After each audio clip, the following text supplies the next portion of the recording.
Hey everybody, welcome to Skeptic Haven Network. My name is AJ and I'm going to be your host today. So today we are going to have a discussion about what it's like living a high control cult and the psychological effects and the emotional toll of leaving behind a belief system built on guilt and obedience. So let's get this show started. This is Skeptic Haven. Let's talk.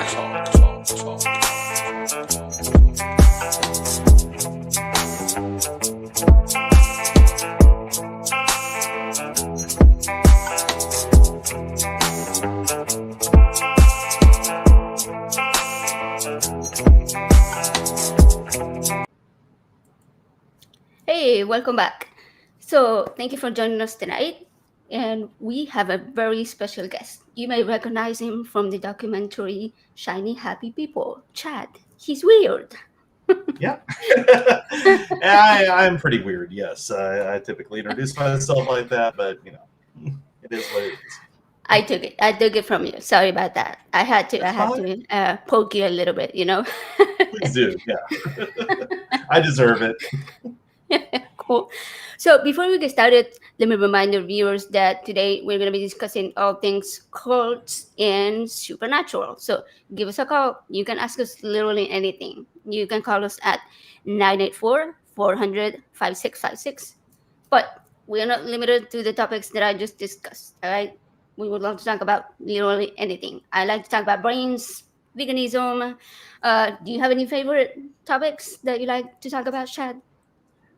I like walks in the park. I like watching movies. No, I too, like to talk about leaving high control religions, also Christian nationalism, which, truth be told, and this is something that I feel like kind of was touched on in the first season of Shiny Happy People, but wasn't really explored in depth. So the IBLP cult, which was the cult that I was raised in, along with the Duggar family of ex-teen kids and counting, it was run by people who had a goal of trying to take over the U.S. government and indeed several world governments in a Christian nationalist and Christian dominionist way. And when I left, I was hoping that that would be the end of it, that I would never have to worry about that sort of thing again. And unfortunately, it just seemed to have gotten stronger after I left the cult. So what we're seeing today in the U.S. primarily, but also in several other places around the world, I believe is influenced by a lot of that Christian nationalism and that like fundamentalism that fueled the IBLP movement. So that is something that I'm also passionate to talk about. Yeah, are you familiar with the Seven Mountain Mandate? I am indeed. That Unfortunately, wasn't, yes. yeah, unfortunately, that wasn't really part of what we were taught. I think that kind of came at a later date from what our cult taught, but they did teach us that we were going to, because part of their whole strategy was homeschooling. So I was homeschooled my entire life from the time I was into kindergarten until I graduated high school or the equivalent thereof. And they said that the education that we would get through this cult would prepare us to get jobs in pretty much any influential field that we wanted to. They claim that we could get basically the equivalent of a pre-law or a pre-med degree just by doing the K through 12 curriculum they gave us, which was complete and utter bull. But also it kind of kept us in the system long enough to where they could exploit our labor and at least make an attempt to influence, leaders on the civic and national levels. So yeah. Yeah, it's really unfortunate because they start kids so early. Like you said, kindergarten, right? Like they start at that age because they're so easily manipulated and influenced. Like, yeah, I'm saying influence would be a better word than manipulated and indoctrinated. Yeah. Because the manipulation comes a little bit later, the active manipulation. But you have to start them as soon as you can because otherwise those ideas don't stick as well. Mm-hmm. As Yeah. was my case, right? Because I was indoctrinated later in life, like in my 20s. And so I feel that it was a lot easier for me to drop the beliefs because I already had a basis of scientific understanding and other uh, aspects that made it a lot harder for them to fully manipulate me. But at the same time, I do feel that I was indoctrinated in so many aspects that I am still breaking away from. So it's really hard to come off of that. But I thought I mentioned the seven mountain mandate because that's one that's being brought back, or I guess forward maybe, because it was already there the whole time. But it's a lot more prevalent now. They're trying to like take social media, movies, music, anything that they can use to sort of give people that subliminal messaging of God and dominion and divine authority and stuff like that. So it's like it's so sneaky. It's so sneaky. Absolutely. And it's kind of an evolution in a way of what I grew up in. So, for background, I grew up, first of all, primarily in the Independent Fundamental Baptist Church because my dad was a pastor in that particular denomination. And it wasn't an organized denomination, it was really a loose association of very fundamentalist churches that actually kind of push back against a lot of modernism and a lot of things like movies and modern music and such. So that was kind of where we started from. And then we also started following the teachings of people like James Dobson very early in my life, from like the earliest time that I was raised, because I came along in the 80s when Dobson was really hitting his stride. And my folks just arbitrarily determined that I was one of the strong-willed children that he talked about in his books. And therefore, unfortunately, a lot of abuse came from that. But by the time I was about 7 or 8, they were primed to get into the IBLP cult through the teachings of this fellow, Bill Gothard, who I believe started bringing all that together and started saying like, well, yeah, we also need to provide alternatives, because even though we still weren't allowed to watch TV and such, they would still provide like videos and entertainment, quote unquote. Yeah. And I feel like the Seven Mountains Mandate is kind of an evolution of that, because it kind of brings everything together saying, hey, we have all these disparate little communities and cults and everything that are, putting together all their own little things. Why don't we just provide like a broader amalgamation of, we'll just call these mountains that we need to conquer and that we need to be a primary influence in, rather than try to shy away from certain entertainment and technologies and social influences. They just incorporate it into let's expand it. And because fundamentalists love the number 7, I mean, it's an easy way to organize it. Oh yeah, you're right. I didn't think about that. Okay, of course it had to be about the number 7 because that's like 7 everything in the Bible. Yeah, that's funny. Yeah, I mean, and I was reviewing some different versions of the Bible with someone recently, and I was reading like the baby Bibles, like really positive messaging, but really washed out from like what you read later. Then they had like an intermediate child Bible, and then there was like a teenage version, which was a comics book Bible. I don't know if you've had that one. So it's like they get into the mindset of the people that they're trying to reach, and they know exactly how to do that. And that's where the manipulation comes in, because they start you slowly. Like when you're a baby or a child, like it's all about Jesus's goodness and love thy neighbor and do good for others and feed the homeless. Like welcome the immigrant, which later changes to fuck the immigrants. And I'm sorry for the cost. Sorry, bosses. But it leads you to realize how insidious they are and how deeply rooted all of these beliefs end up being when somebody reaches adulthood.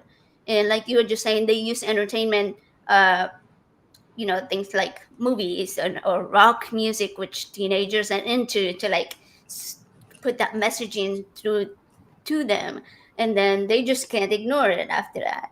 And then when you reach adulthood, you're left believing all of these different claims blindly, without even, you can't even look at the evidence, because if you look at the evidence, then you're a bad person, you're a sinner, and you're gonna burn in hell.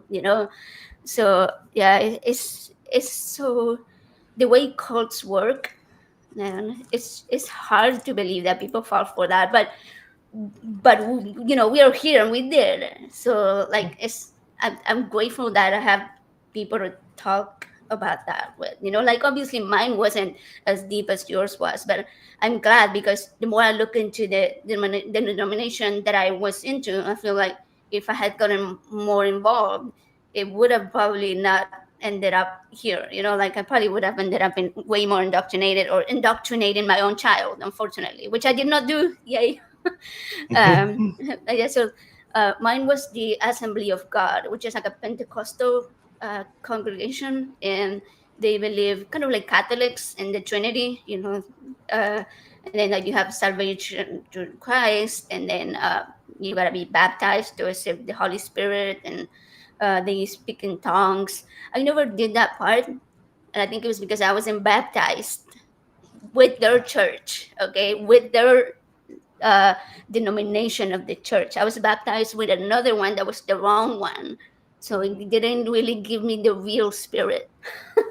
I was baptized Catholic, so this was not necessarily Catholic. So yeah, that tracks.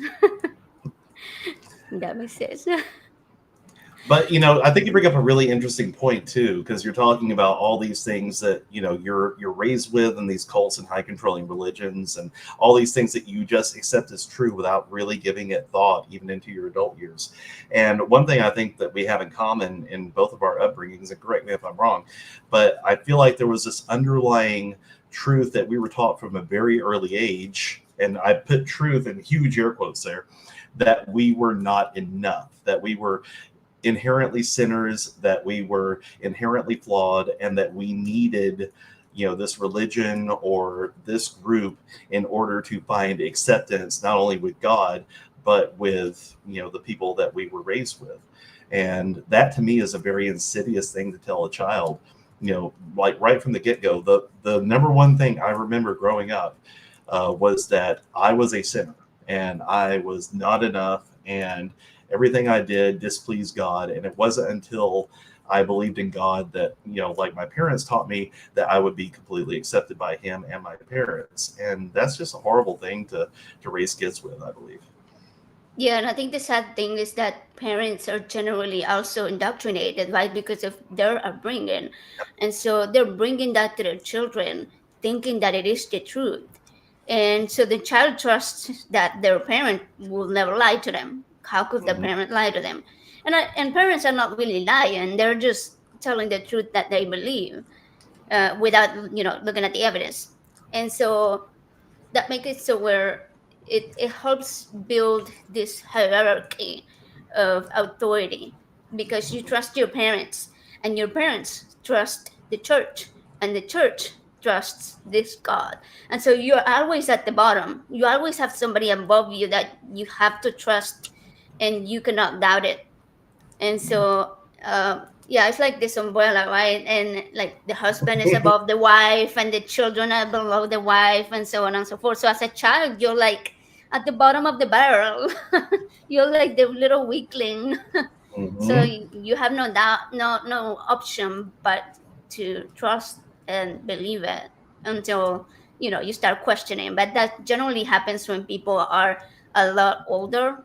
I've noticed sort of a trend where most of the people that I have met and talked to who have deconstructed generally do so when they reach college age. And I Mhm. think it's because they leave the home and they leave that parental, authority, and they go a step up, right? But at the same time, they're exposed to so many different things, like people that are not in their cult, people who are in different cultures, people who have completely different faiths. And so that's when you start like wondering, and then you start learning about science and how to think critically, and all of these things combined, I think, make a lot of people doubt and begin their journey towards deconstruction. So Which I don't is know, probably why my education. college was not encouraged at all. They wanted to keep you in the Mhm. system as long as you could. They said that they would teach us everything we needed to know for life skills through apprenticeships, which they just so happened to have at all their training centers worldwide. So people would go work at like IBLP headquarters or at one of the many training centers. They had them in Arkansas, they had them in Indianapolis, they had them as far as Moscow or Australia. And so, and so the idea was that, they keep you in the bubble as long as possible to get the most benefit from your labor. Your labor.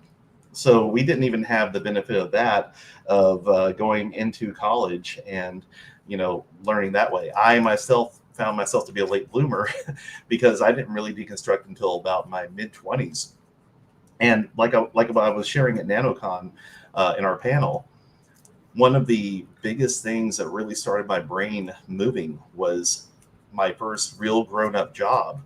I was trained by a lesbian in how to do my job.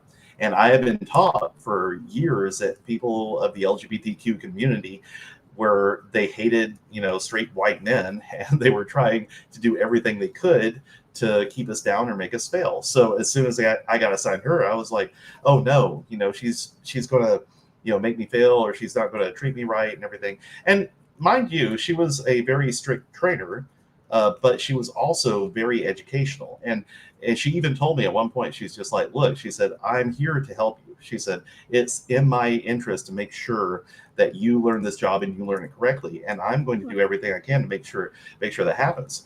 And, we had a big talk about that. And I realized after about maybe a couple of weeks of working with her, I was like, wait a minute, she is actually trying to help me in this pretty high demand job.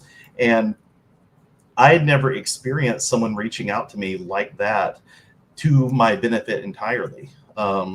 Certainly not in the church. And here was a woman that I was told was my enemy, that was trying to make me fail, who was reaching out a hand to really help me in this very difficult job that I was starting.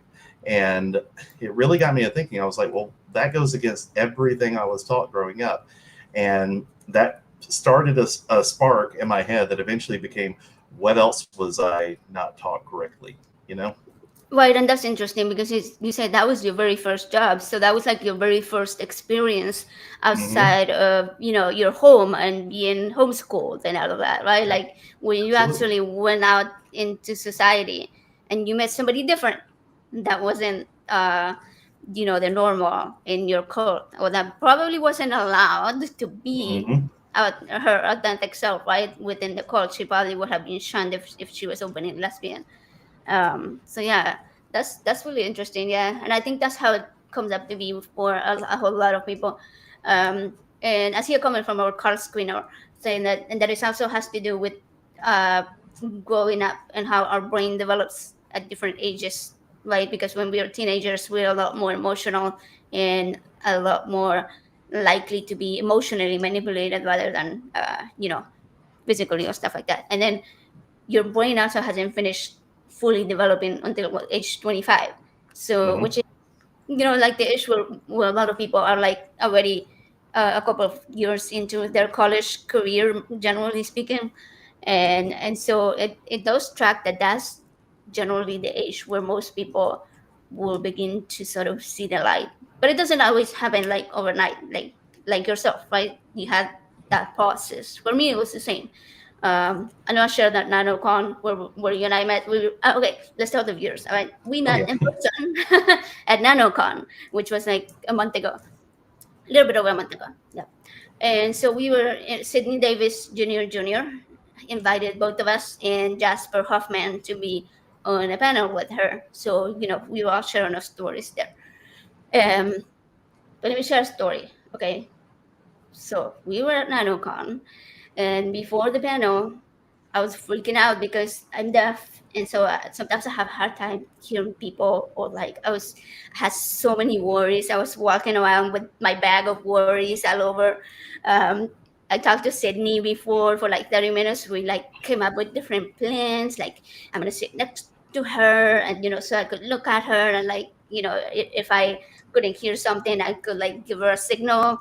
Um, we came up with like a little hammer thing, but then we ended up not having tables, so we scratched that one. See, like we had a bunch of backups.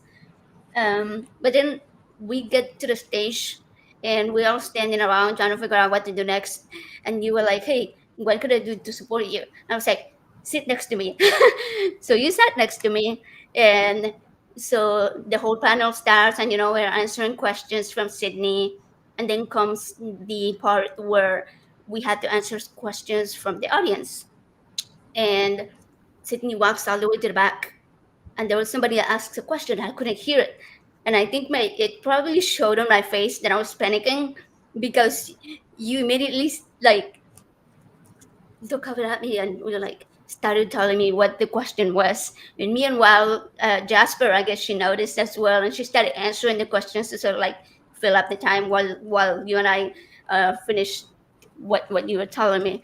So like, man, I was so grateful for that, because growing up deaf has been hard, uh, emotionally, because a lot of times I will be in group situations and not being able to hear the person, or hearing the wrong thing and answering in a completely different answer to what was being asked. It can be embarrassing. Or people being like, yeah, never mind, like your opinion didn't really matter that as enough for them to repeat the question once even. So it can be really oppressive to the person. Like it can bring your confidence down a lot.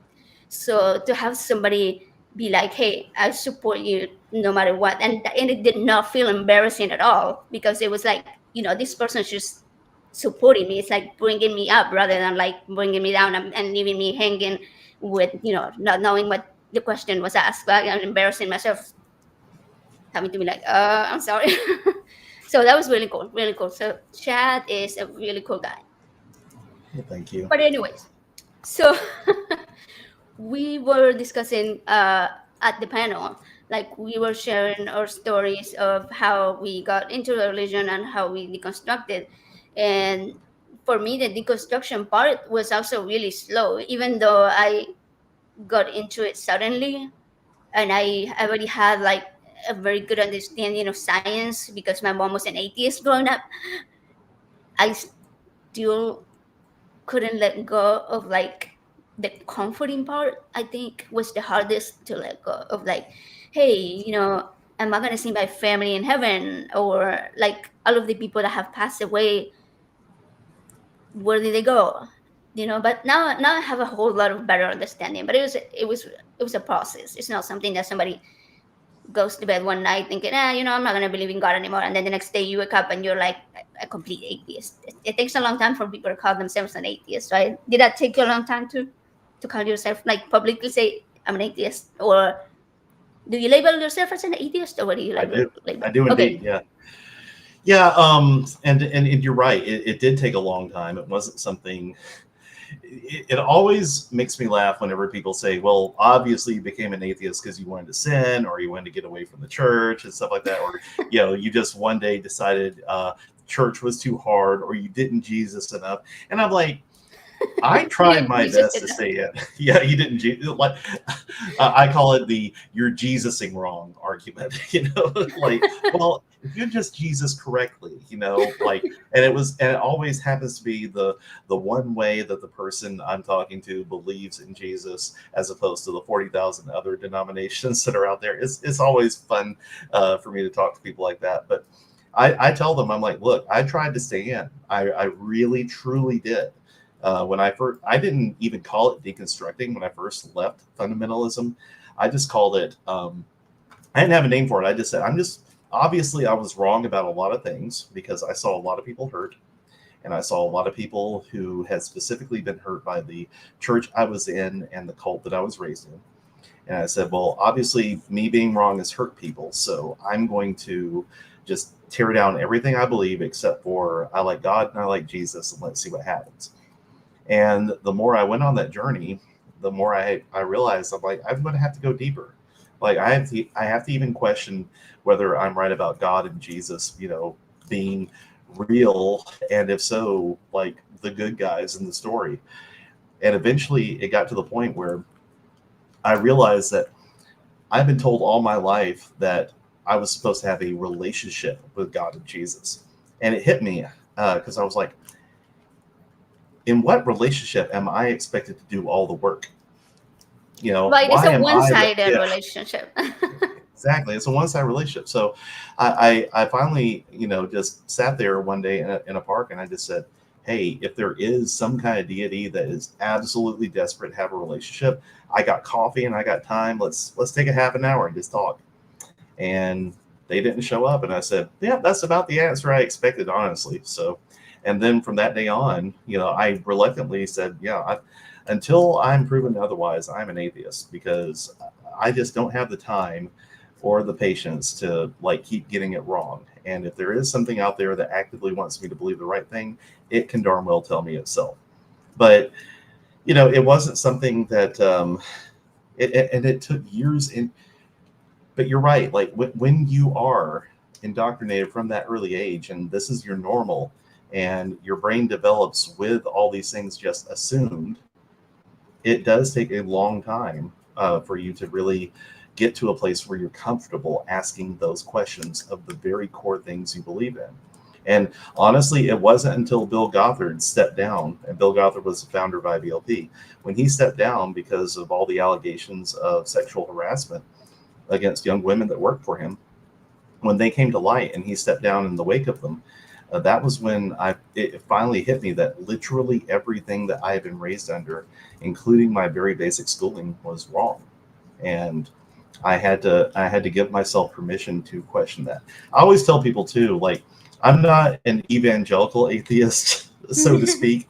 I'm not out there trying to tell people what must you do to be unsaved. Yeah, I'm not converting people. I'm not standing in the streets telling them stop believing.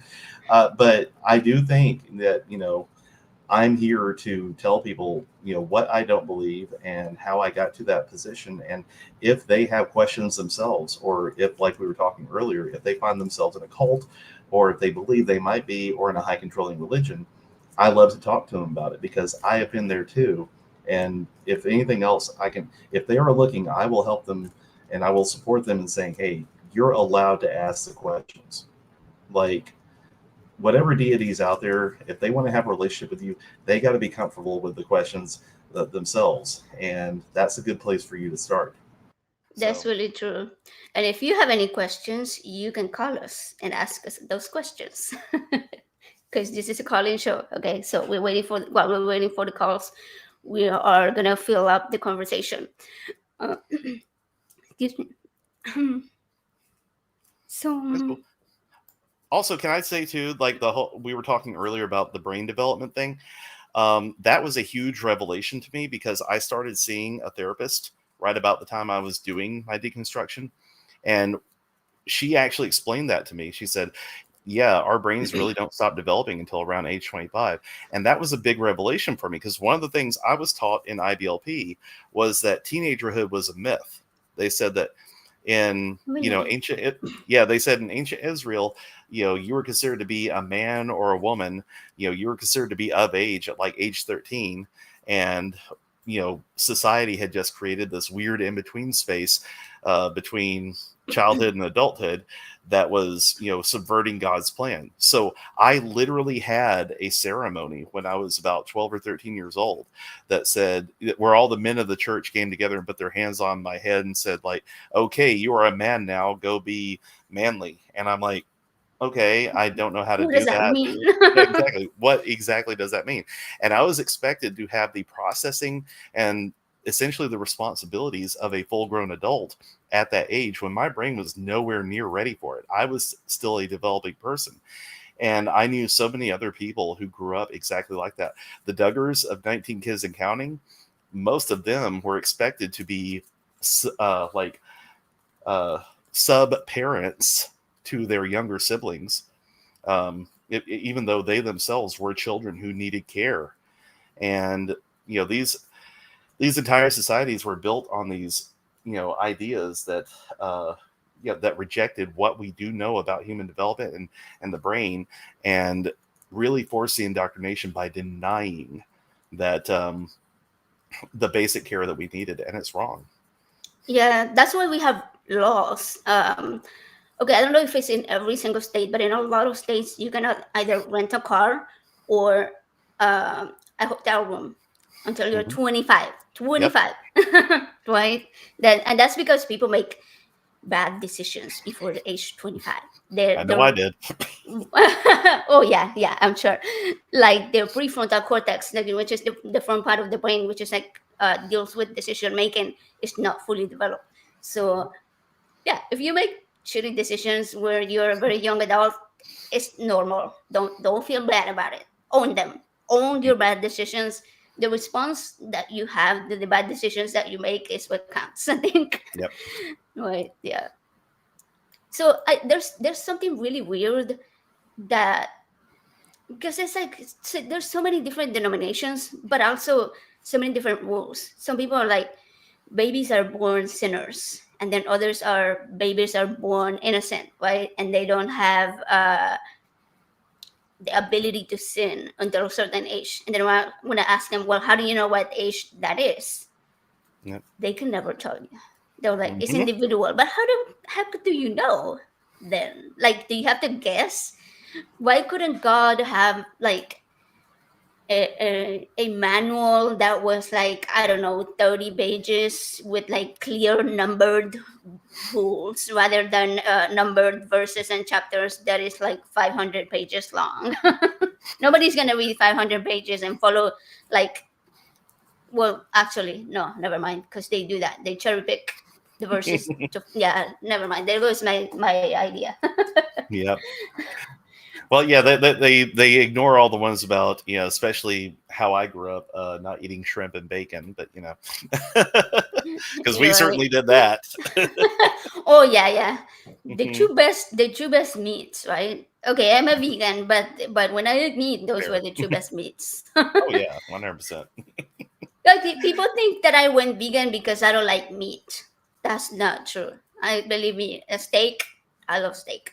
But yeah, no, there's like morals and also Sure. health wise. It helped my health a whole lot. Like surprisingly, I didn't even realize until after I went vegan. Oh, let's go to veganism. All right, let's go change the subject completely. Go from like guilt to veganism. I guess it's a little bit guilt too. But anyway, so I have type 1 diabetes. So like in 2021, I saw this study that was saying that a plant-based diet could help even type 1 diabetics reduce their insulin resistance, and so control your levels a little bit better, because mine were going up and then crashing and coming down like really really low, which is dangerous because you can go into a coma from that. So I had a really hard time with the ups and downs. So I was like, okay, you know what? I'm gonna try it because I'll try anything at this point. And plant based sounds pretty good because I love vegetables. And so, all right, so I switched the diet, and within like 2 weeks, my numbers were really good. So I was like, okay, I'm gonna keep it going. So I kept it, and then like at a month, I started noticing other changes. See, I have this pain condition called complex regional pain syndrome, which is also called, okay, I don't know if we can say this word live, a disease that causes people to end their lives. Basically, that's what that's the alternate name, because it's so painful that people don't want to have that type of suffering anymore. So, anyways, I started noticing that my pain was lowering. And at this point, I had probably over 40 nerve blocks, which is like like a needle this big into your spine, which is really fun when you don't have anesthesia with it. Sometimes they would do it under general anesthesia and give me ketamine. Then I would take ketamine at home, which was like these little squares that you melt under your tongue, which is really really strong. So I would only take it like in the evening when the pain was almost unbearable. I was on opiate. I was on muscle relaxers. I had a nerve stimulator implanted on my back. That was like the most painful surgery I've ever had. Um, Sometimes it will like spread to my other legs, so I'll have to use a wheelchair, crutches, a cane. Let's say this was over like 15 years period. Really painful. Now you saw me at NanoCon, right? Yep. I wasn't using anything. I and I think I stood up on one foot at the stage because when I was talking about that, Mm-hmm. and I'm not on any medications at all now. So the reason my pain got lowered was because I went plant based. So Yep. it's not exactly like vegan, because a lot of vegans eat a lot of junk food and like processed foods. So plant based is more like whole foods, like whole fruits and whole vegetables and whole grains and legumes and beans and all stuff that isn't processed. So I think the processed part probably affects your body more than the meat itself.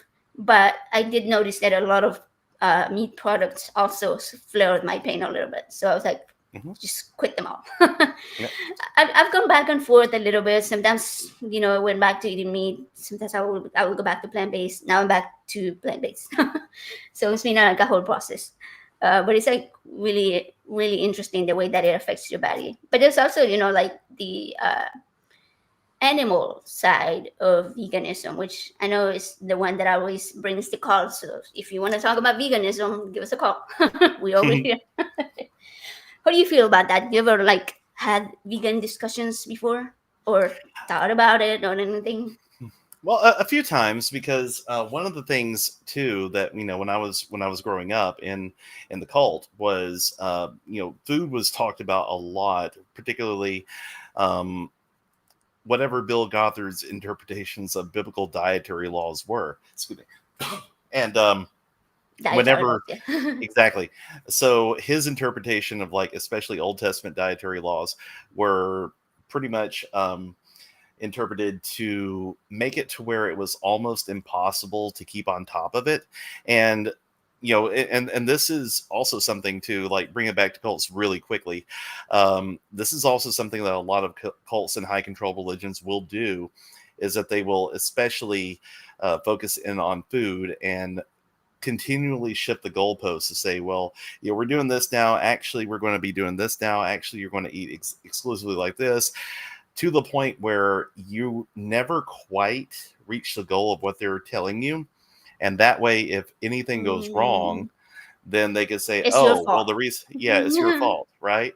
So yeah, that was a major thing. And we did follow like certain versions of veganism, and not for health reasons or for like or for like ethical Biblical. reasons. Yeah, we were doing it because at the time that was what the biblical interpretation was, until the next scheme came along. But yeah, that was a control technique that was used on us. And of course, me personally, I feel like anyone should be able to follow the healthy diet that is right for them. Like you were talking about, is your veganism has really helped you uh in your in your physical self, and in everything that you've been facing. But cults will say that it's a divine mandate that you Mm. eat a certain way. It was to the point, and I'm going to be very delicate how I describe this, but if you were like working on site in one of their properties, they would actually inspect your waste products to make sure that you were eating correctly Are you by their rule. serious? I kid you not. They would actually send people Wow, to, yeah, follow up with you and make sure that that's wild. everything, yeah. And I had friends who had to endure that. Thankfully, I was spared that because I lived overseas during this time, and it was too expensive to send me over to work at the Colts Yeah. training centers here in the States. But yeah, I had people who had their privacy, like violated and controlled that much, because it wasn't so much that they had to follow these rules for their benefit, it was to keep them in line. So yeah.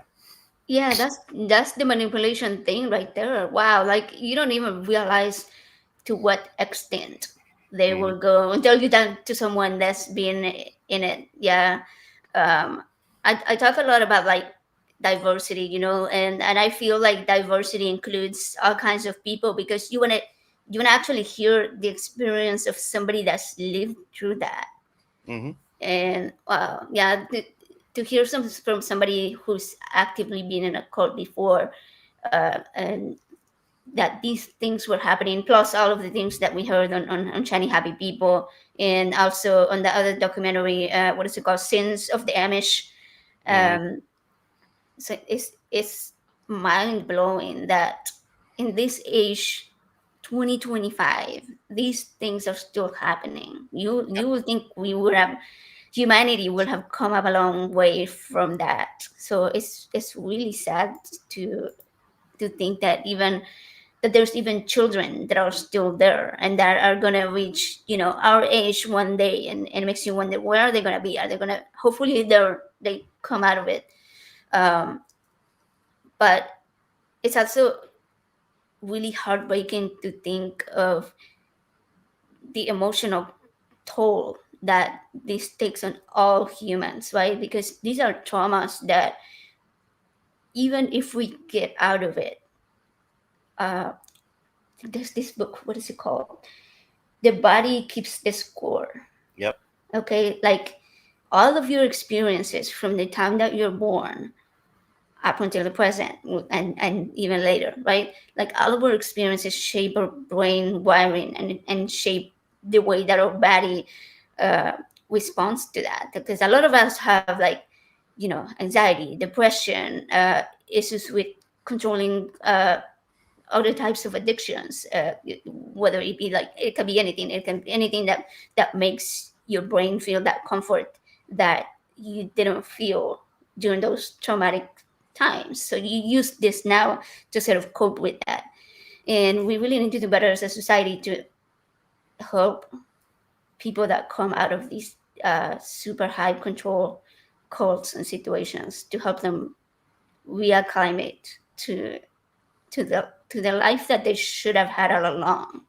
Mhm. So yeah, it's just really unfortunate what cults do.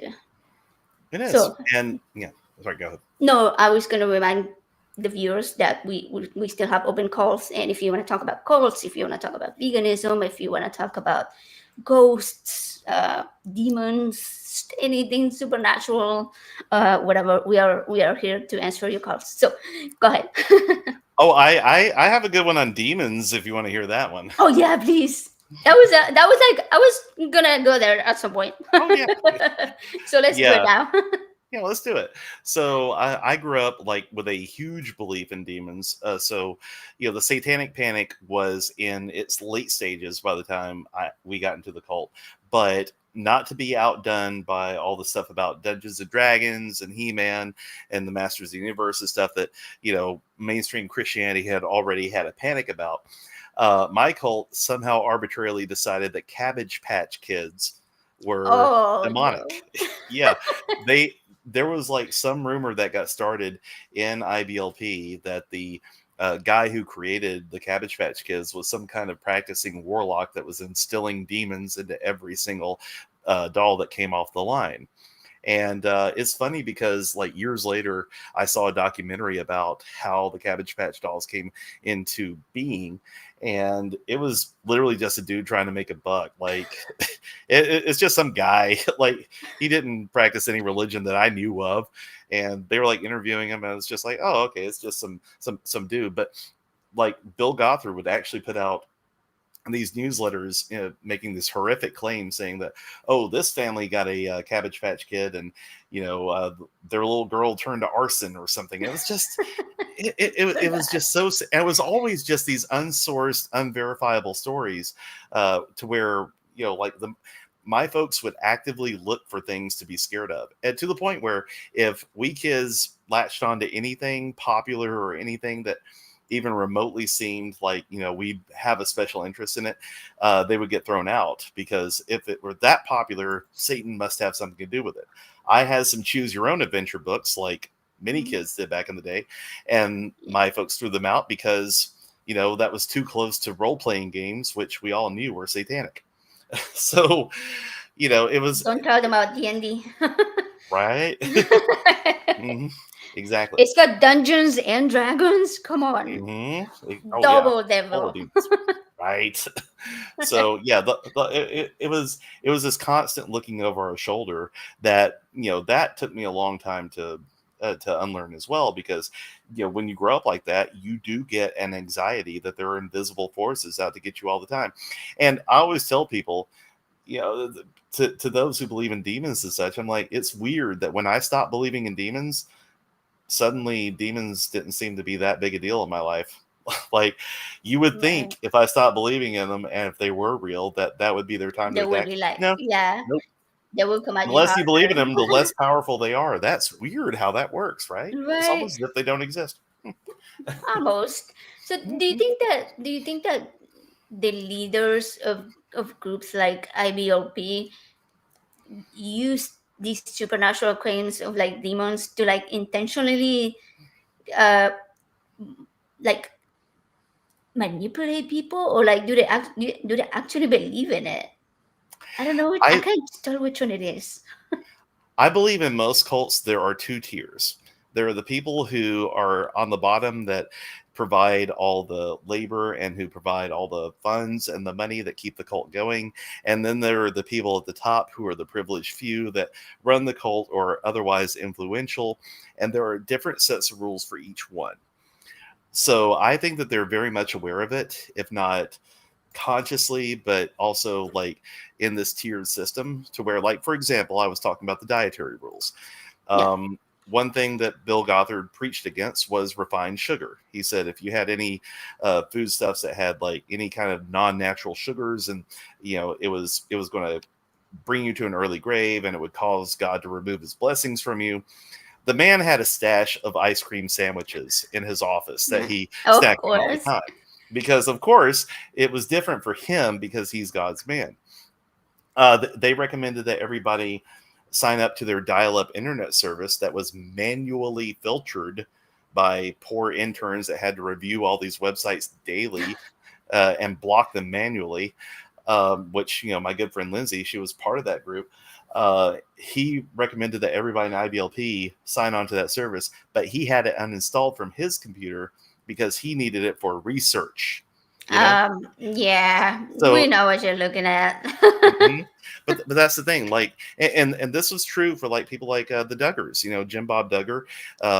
They were allowed to be on a TV show when regular TV shows were not permitted in IBLP, at least in theory. And so Money. there was, yeah, exactly, money and how important you are. And one thing I did learn very quickly, and this was in all stages of fundamentalism: if you are important, then anything bad that happens to you is an attack from Satan. If you are not important, if you're one of the people at the bottom that they have to keep in line, anything bad that happens to you is your fault. And that's how you know which tier you're in. It's either an attack from Satan on God's perfect, people, or it's your own fault because you didn't Jesus correctly. And so I think that, if you reach that stage, that upper tier where you can blame everything on Satan and that it's never your fault, then I think on some level, it's bullshit. And that the demonic stuff that you keep preaching about and all that is just to keep those people down at the bottom on their toes. Right, even if they no longer believe it. Yeah, there's like such a dissonance there too, right? Like that people that uh believe in one thing but are telling their whole congregation a whole different thing. Or like also there's this separation of you are a perfect creation of God, but you're weak and a Mm-hmm. sinner, and you can't be anything without God that created you perfect. Mm-hmm. Fearfully and wonderfully made until you're Which not. one? Yeah. but you're also born a sinner, so it's like, what are you doing? I'm like, make it make sense. Yeah. Write a book that makes a little bit more sense. So we were talking about demons, right? Yep. So I know this person that once told me they are religious, and a lot less now. But when we first began talking about religion, they were sharing with me an experience that they had when they were like 12 years old, and that a demon had overtaken their dreams, and then they woke up and they had like scratches all over the body. And I was like, and they thought it was the demon that did that. And I tried to explain, like, you can do that to yourself when you're sleeping. Like, you can Mm-hmm. scratch your own body because you're dreaming about something that makes you scratch your body. That's why people sometimes do things like dreaming that they're going to the bathroom and it actually happens. Mhm. Sleepwalking, slamming the person next to you that's in the bed, like you don't mean to do that, but you wake up and the other person has bruises that they have no idea where they came from or stuff like that, right? So it's like having a dream of a creature that you've never seen before. It's just your dream. It's just your brain processing different things that it saw, heard, read, etc. throughout the day, and sometimes not even throughout the same day. It can be things that you experience in the past week, in the past month, etc. And your brain is still processing it because during sleep is when we set our memories, and so the brain has to do a whole lot of work that it doesn't do during the day because it's focused on keeping you safe and keeping you alive. So when you're sleeping, the reason you go into that state where you don't move a whole lot is because the majority of the work, that the energy that your body is producing, is being diverted to your brain to do all of the things that it needs to do. And in that process, it's making all of these connections that normally you don't have while you are awake. So you're mixing up all of these signals of different memories. I don't know. Like sometimes I'll dream about my house that I lived in when I was like 6, and like it being close to my high school, which is in a completely different country, and there's people there that were from TV. It's like a whole mixture of things. So it is reasonable that demons could come up, or what you perceive as a demon or a scary creature, let's call it a scary creature, can come up in your dreams. And that, I don't know, perhaps it's attacking you, right? And so you're trying to get it off you, so you're going to be like trying to fight it off. It's pretty reasonable to think that you could have harmed yourself with your own nails. So Mhm. yeah, I think people need to really think critically, right? Like there, I've noticed that a lot of people that have come out of religion often have, while they consider themselves skeptic, at the same time they still have a hard time not being fully skeptic, Mhm. fully skeptical, and they are it's a lot easier for them to believe a claim, whatever the claim may be, not necessarily supernatural. Let's say somebody lies to them about something that happened, and this person has a hard time not taking them for what they're saying, Mhm. and they completely ignore the signs that point to, hey, that didn't happen, or that didn't happen that way, because we see the evidence outside of that claim, but they still choose to believe just the claim because it's so deeply indoctrinated that you cannot question the claim. Mhm. And I think it takes so long for people to even deconstruct from those type of ideas.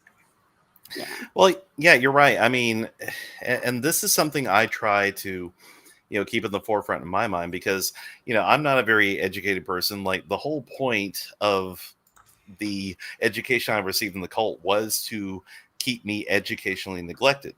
So, I don't have a lot of the same knowledge that, people who even had regular schooling do. So I have to keep, constant check on myself to be like, hey, I am prone, and I think every human being is prone to believe irrational things. Like, there are shortcuts that people use, especially in cults, to try to bypass the critical thinking centers of your brain. I mean, people do that to sell things to you on ads. Matter of fact, Bill Gothard recommended one of the top books he recommended was a sales book from the 40s. And if you look through it, you can basically see every trick he used in Wow. constructing his cult, because these things work. There are ways that we can be tricked, and the minute you start thinking, well, now that I'm a skeptic, I'll never be tricked again, look out because you will probably be tricked by something. And it could be something innocuous. It could be like some meme that of some quote that some famous person never said, and you attribute it to them. And hey, you find out you're wrong, you learn, and you move on. But it could also, like you said, be some of these other like deeply ingrained beliefs that despite all the evidence against, will hold to, because you were that indoctrinated, and that is still something you need to deconstruct. It comes up all the time. And whenever I talk to people who are struggling with this, or whenever I'm struggling with this, I have to remember, like, to just give myself space and give myself permission to be wrong. Because when I was in fundamentalist Christianity, we could never admit that we were wrong or didn't know something. We always had to have an answer for everything. And 99.9% of the time, it was completely the wrong answer, but damn it, it was an answer, So one of the freedoms that I have now as an atheist and, a skeptical thinker, as much as I try to be, is that I am now comfortable with admitting when I don't know something, or admitting that I'm wrong and changing my mind when presented with evidence. And it is a very humbling thing to do, because it goes against everything I was raised with. But, for people who are navigating their way out, it is so, so important to be gentle with yourself and realize, hey, I'm human, I can be wrong, and when I'm shown as such, I can change. It doesn't make me a bad person to be wrong about something. It just makes me human. And, that was a key part to my deconstruction, was, giving myself permission to admit when I didn't know something was wrong. Yeah. And if you guys think we are wrong, you can call us. We're still Indeed. waiting for the calls. I'm trying to plug in that, like wherever I can. No, yeah, like when you were talking about the Souls book and all that stuff, and I was thinking that sounds like those multi-level marketing teams, It's like they're at the top, but in order to make their money, they need the people below them to sell the idea to others. So they have to indoctrinate those on their levels, and then they sell it to more, and it's just like a whole list. And speaking of like these supernatural experiences and demons and stuff like that, when you were a believer, did you ever think that obviously I'm sure you believed in like miracles, did you ever think that you had experienced or seen a miracle? Can you give us any examples? I'd love to hear something like that. Oh, there was a big one. Okay. So we were missionaries at one point to the Netherlands and Belgium, because if you're going to be missionaries, you might as well go to the two most affluent countries ever, right? Right. And but I mean, we grew up in the backwoods of Alabama, so it wasn't like we had a lot of money starting out. And the way it worked in the Independent Fundamental Baptist Church was, if you were going to go overseas, you had to go to individual churches and get them to pledge a certain amount of money. And once you got enough that way coming in every month, then you can go overseas and start your ministry. Well, in order to do that, we had to travel. And we had a car that basically blew up as soon as we started on the road. So there was a car available for us to have, but it needed a motor. And so my dad found a high school friend of his who said, well, I have a motor for $500. And another person said, I'll put it in for another $500. And we didn't have $1,000. So I do remember Dad got us together and had us all pray for exactly $1,000. Now a little while later, we got a package of books from the people, from some people that my dad had inquired about maybe buying some in bulk to hand out whenever we went to churches. And they sent us this huge package of books just out of nowhere. And Dad said, well, great. Now on top of the car, we now have to pay for these books. And he opened it up and there was a letter inside that said, hey, we got your letter and we talked about it with our church and we're providing these books for you free of charge for you to distribute. I'm like, oh, that's really nice. And there was another letter in there that said, also, we took up a collection for you and, we're pleased to give you $1,000. Now, my dad used that as a, big selling point to all of us, saying like, see, kids, we got exactly $1,000. God provided it. It was miraculous, right? So that sounds like a cute story until you realize that the books that we had gotten were copies of the book A Full Quiver, which was the basic book for the quiverful movement. And whenever I tell this to like mainstream Christians, they're just like, well, it does sound miraculous to me. I'm like, but it was done in the service of handing out a book that ended up hurting a lot of people. So why would God make a miracle happen in order to promote even more hurt? Now, to people in the quiverful movement, they think that's a feature, not a bug. But knowing what I know now, I'm like, I cannot in good conscience call that a miracle, because clearly there were human hands that did it for whatever motivation. $1,000 is a big round number, sure. And it was a rich church that we had asked this of. So yeah, $1,000 is a rounding error for them. But also, I just could never, and that was a huge part of, my deconstruction was like, well, I do remember that one miracle one time, but it turns out that ended up doing more harm than it did good. Sure, it got us a car as a family, but the message that we spread by handing out this book was Right, even at what more harmful. cost? Yeah, exactly. Like, it's kind of like the God finds your keys but doesn't heal children dying of cancer, Exactly. But and meanwhile, also children are still dying of cancer, even though we got a car. yeah, but also there's the part of the money, right? Like, there's an explanation for that. It's not like he prayed and then it rained down while he was praying, or like immediately after. It was like the congregation knew what struggles you had. They knew you needed exactly $1,000 for the car, and so they asked people. So it wasn't a miracle. It was humans doing human things.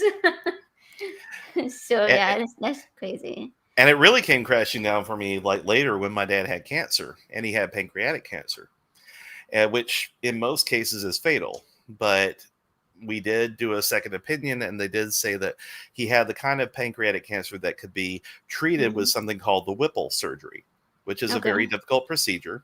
And not a whole lot of surgeons, at least in our area, were able to do it. But we did find one. And this particular surgeon worked really hard. I remember when he called my mom and I back into the recovery area, like he was literally sweating from all the work he had to do this complicated surgery.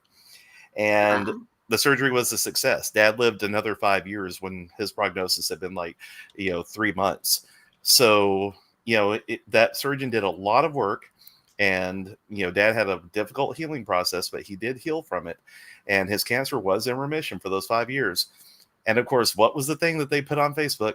God miraculously healed my dad, even though this poor surgeon who was sweating from the effort, had done literally all the work. And that was something too, because at the time I was really starting to deconstruct this idea of miracles. I was like, I feel bad for that poor surgeon, because I know he went through pretty much hell, so to speak, to make that happen. And I felt that was disrespectful, I know that one still really, really bothers me to this day, because so getting into religion for me was because I was pregnant and my kid had been diagnosed, my baby before birth was diagnosed with a heart condition and another condition that they say was potentially not compatible with life. And so I was really scared because we were more than likely going to lose the baby at birth. And so that's when family started encouraging us to go to church. And, I had the whole hand over the head, shaking you around. And like I felt the Holy Spirit in me. Like, and I understand the chemicals that went through my head because there was people around me that were showing me a certain type of emotion, and I was sharing in that emotion, right? But at that time for me, it was like, okay, it must be that this sensation is healing my baby or myself and other. And so fast forward a couple of weeks after my baby was born, they had stopped breathing. And so I take them to the hospital, and they did the open heart surgery there. And during that time, I was very much still religious and praying over the bed and stuff like that. Kind of like thanking God for like the doctors and the nurses and all, like how well the baby was doing, recovering, and all of that stuff. So then several years went by, and this was in 2020. generally, so my kid has tetralogy of Fallot, which is like three different defects of the heart. One is a hole, one is like a valve, pulmonary valve that's very thin, so they have to open it and make it wide. So the surgery that they did at birth was, I'm sorry, a few weeks old, was to widen the valve. But the problem with this is that the blood doesn't flow the way that it should. It flows that way, but then it flows back in. So that causes the heart to enlarge. And at some point, generally in the teenage years, the late teenage years is when they need a valve replacement. But because of my kid's condition was a lot more severe, they had to have this surgery in 2020, which was when they were like 8. So it was a lot earlier than most kids. And they tried it. They tried it the first time with a cat, which is just like a little tube put in through the leg, but it didn't work because the valve was just too wide and they couldn't fit the correct size. So they were like, okay, we have to do open heart surgery. So they scheduled it for a few months later, and we go through the surgery. It was like 10 hours long or something like that. I'm sure the surgeon was probably like what you're describing, like sweating and working really hard through like the entire day. And the first night was traumatic. I'm pretty sure for all of us, because my kid couldn't even speak because of how painful it was. They couldn't get up to go to the bathroom because they couldn't move. So I was just sitting there like holding their hand and then thinking of, I can't pray. I can't pray because like what am I gonna pray for? To like remove their pain? Why are they in the bed in the first place? Right? Why put them through pain for me to beg you to remove that pain? Like, do you have to be that horrible of a creator that you have to put an innocent child in that state just because what somebody ate an apple 2,000 years ago, or so however long, 6,000 years ago, however long the Bible says? So that's what started my deconstruction. I was like, these are the people that are actively doing for my kid, not this supernatural being watching from the heavens and laughing at how the kid is suffering while I'm just over there begging for them to stop that. So it was really rough, but it was what started my journey through disbelief, you could say. Yeah. Yeah, and is it just blows my mind too, because all that you went through, and you're absolutely right. Like, if there was a deity that was in charge of all this, that was a completely unnecessary amount of suffering for a child to go through. And if ever there was a time for a miracle, it would have been then. But, selfishly, in our privileged, little world, and, that I grew up in, a church just randomly giving us $1,000 is somehow touted as this big supernatural thing, when there was something that actually could have, benefited a child and a family, Right. that had, and it just blows my mind that, what gets twisted into this, concept of a supernatural miracle that could be easily explained by natural causes, when, these situations that could have, really been evidence just get completely ignored because apparently God just doesn't give a shit. Or the more charitable explanation, in my opinion, he doesn't exist.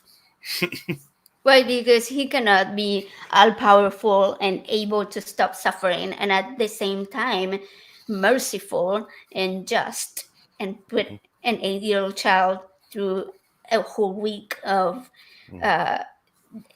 all of these extremely painful procedures, and taking out wires and having their chest cracked, and this is like, what? Like, how can people think that is even in any way reasonable? So it looks like we actually have a caller. So we are gonna take Jerome, him from Missouri, and he's an atheist, and asking whether we are thankful for what we went through that brought us to where we are now. So I'm guessing the question is for both of us.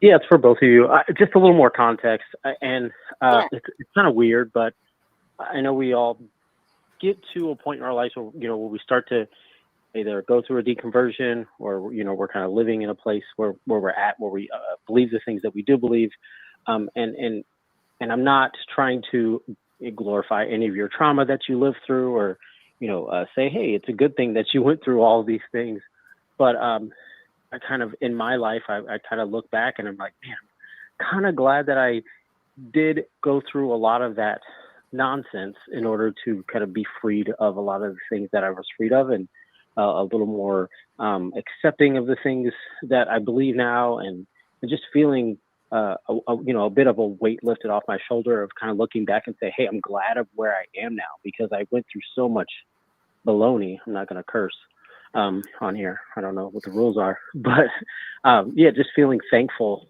of like, oh my gosh, I'm kind of glad I'm really glad that I got out of that, but also, wow, looking back at all that stuff, it's like, if I can make it through that, man, what else could I do? I love that. You want to go first, Chad? Yeah, sure. Because this actually, I was having this conversation earlier with a friend of mine today, and I think this is a really, really fair and good question.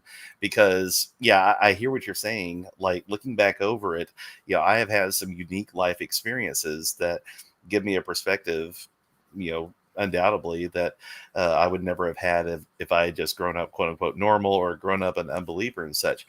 That being said, do I consider myself grateful for it? No. I personally would rather like none of it had happened, as far as the trauma and the pain of it, especially as it pertains to other people who grew up similar to me, because they had it way worse than I did. I was one of the lucky ones, and I came out with CPTSD and a whole bunch of other things that thankfully I do now have medication and treatment for. But I'm not grateful for it. But what I am, excuse me 1 second. Thank you. What I am is what I described to a friend of mine earlier. I consider myself to be a constructive nihilist. So, and what I mean by that is, in my own deconversion and in where I'm at as an atheist, I have let go of the idea that there is a narrative to my life, or there's any kind of point to it at all. But what that means to me is that I now get to define what that means. So even though I may not be grateful for what I went through, I can take what I did go through and yes and it. I'm an improv comedian as well, so yes and to me is a way of life. I accept what happened, and I use that to inform my decisions going forward. And what I can appreciate, if not be grateful for, but what I can appreciate is the fact that I now have an experience that tells me that, hey, there are other people out there who are struggling with a lot of the same things, and I can meet with them and talk with them on a level that I couldn't have had I not grown up in it. While I'm not grateful, I do know that this is a tool I have that I can, should I choose, use to help others. And I consider myself too, like, for some of the practical things I did learn, I was trained to be a preacher at one point, or they were trying to, and I enjoy doing comedy now, and I enjoy public speaking. I'm not the best at it, but I enjoy doing it. And so I can take those things that happen, and I can write my own purpose for them and my own narrative. So even though there isn't gratitude, there is an acceptance and a building forth of the story I want to make going forward. That's how I view it. Yeah, there's a therapy term called radical acceptance. I think that's what you're doing. Basically, you accept the bad things. You accept that you cannot necessarily change them, but you just let them happen. You don't like dwell too much on it, because otherwise it's going to cause you either depression or anxiety. Mm-hmm. And I used to live in that state of mind. I was like depressed about the past and anxious about the future. And there is this Buddhist quote that says exactly something around those things, right? That anxiety stems from being too worried about what's coming, and depression stems from dwelling too much on what happened, what you could have changed, what you could have done when you can't. So it's better to live in the present. And that's what you do with radical acceptance. You like live today, you do what you can today. And of course, we are going to worry a little bit about the future because that's totally normal, but you don't overthink it so much as I used to be. So I have a lot less anxiety now because of using those therapy tools. So to answer your question, Jerome, I I am kind of I understand both of you, and I think I will be more like in the middle. Like I'm also not grateful for the suffering, especially for the suffering of my child, because that's their pain, right? Like I cannot be grateful that they went through that pain. But at the same time, I am pretty good where I am right now. Like I'm happy where I ended up. And I understand that had I not had those experiences, maybe I would be different. And I don't know what kind of different. So I'm kind of grateful that I am the way I am because like I'm sitting here with Chad Harris having a cool conversation. So I'm pretty happy about that. So how can one not be grateful about the outcome, but at the same time not being grateful about the journey, if that makes sense. I hope that makes sense. What do you think about that, Jerome? That makes complete sense. Thank you guys so much for that. I mean, I'm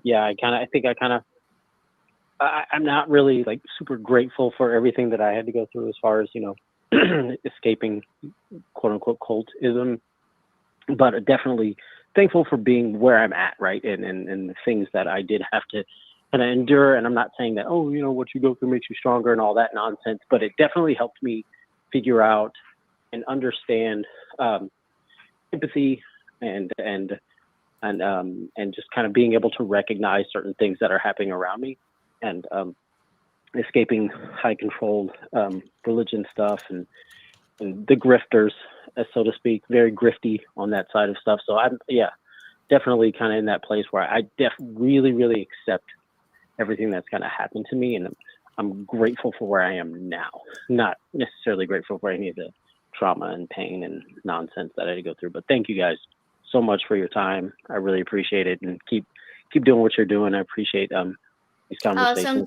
Thank you so much for calling. That was a really good question. I really liked it. So I appreciate you calling. I hope you call next time. Yeah. Bye. Thank you so much, Sharon. Okay, cool. So let's see where can we go from this conversation. So I had a question that I ask a lot of people when I first meet them, and I don't think I asked you that question at NanoCon, so I'm gonna ask it to you now because I don't remember your answer, and I generally remember what people answer because it helps me understand them. And the first time that I heard the question, I was like, "Whoa, okay, holy crap!"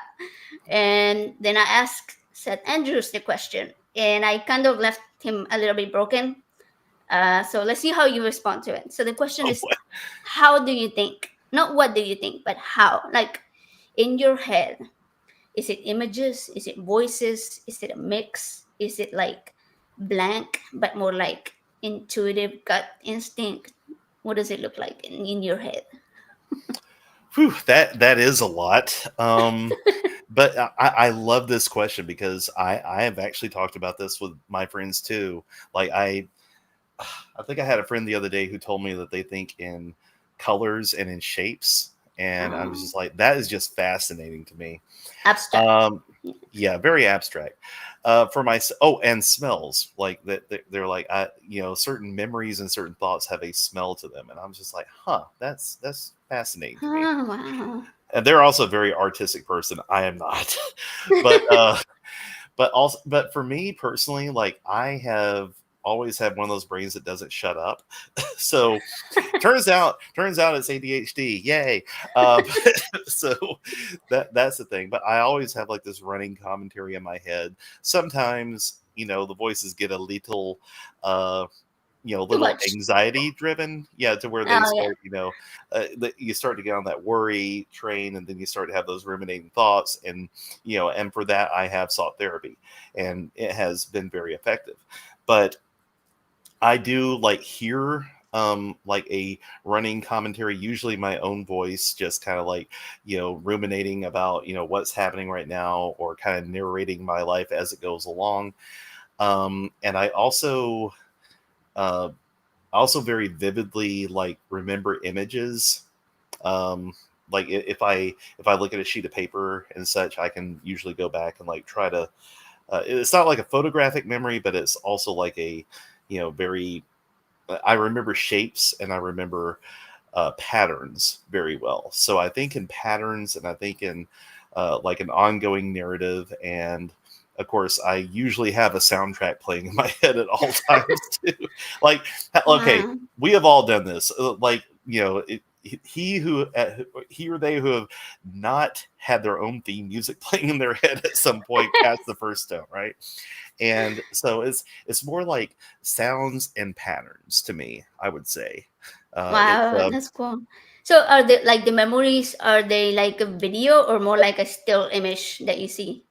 Like if definitely you're video. think oh, okay, gotcha. But Okay. like, okay, for example, like before I could read, I would go through our little hymn books at church, and I memorized the note patterns of each of our songs. Like, whenever I hear the music guy, call out whatever song it was, I would remember what the note shapes looked like and how they were laid out on the page. So even before I knew what the song was in words, my folks would ask me, "Hey, can you turn to this song?"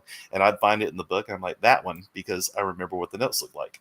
So, it's a combination of still images and also like a video replay of what I associate that memory with. That is a fascinating question, though. I've never really sat down and laid it all out how I think, but as I think about it, it's that's about the best way I can describe it. How about yours? I'm curious. Yeah, I was thinking that's cool because when I was first asked, I told people what mine was, and then I started asking like my husband and my kid and other family members, and everybody has a different one than mine.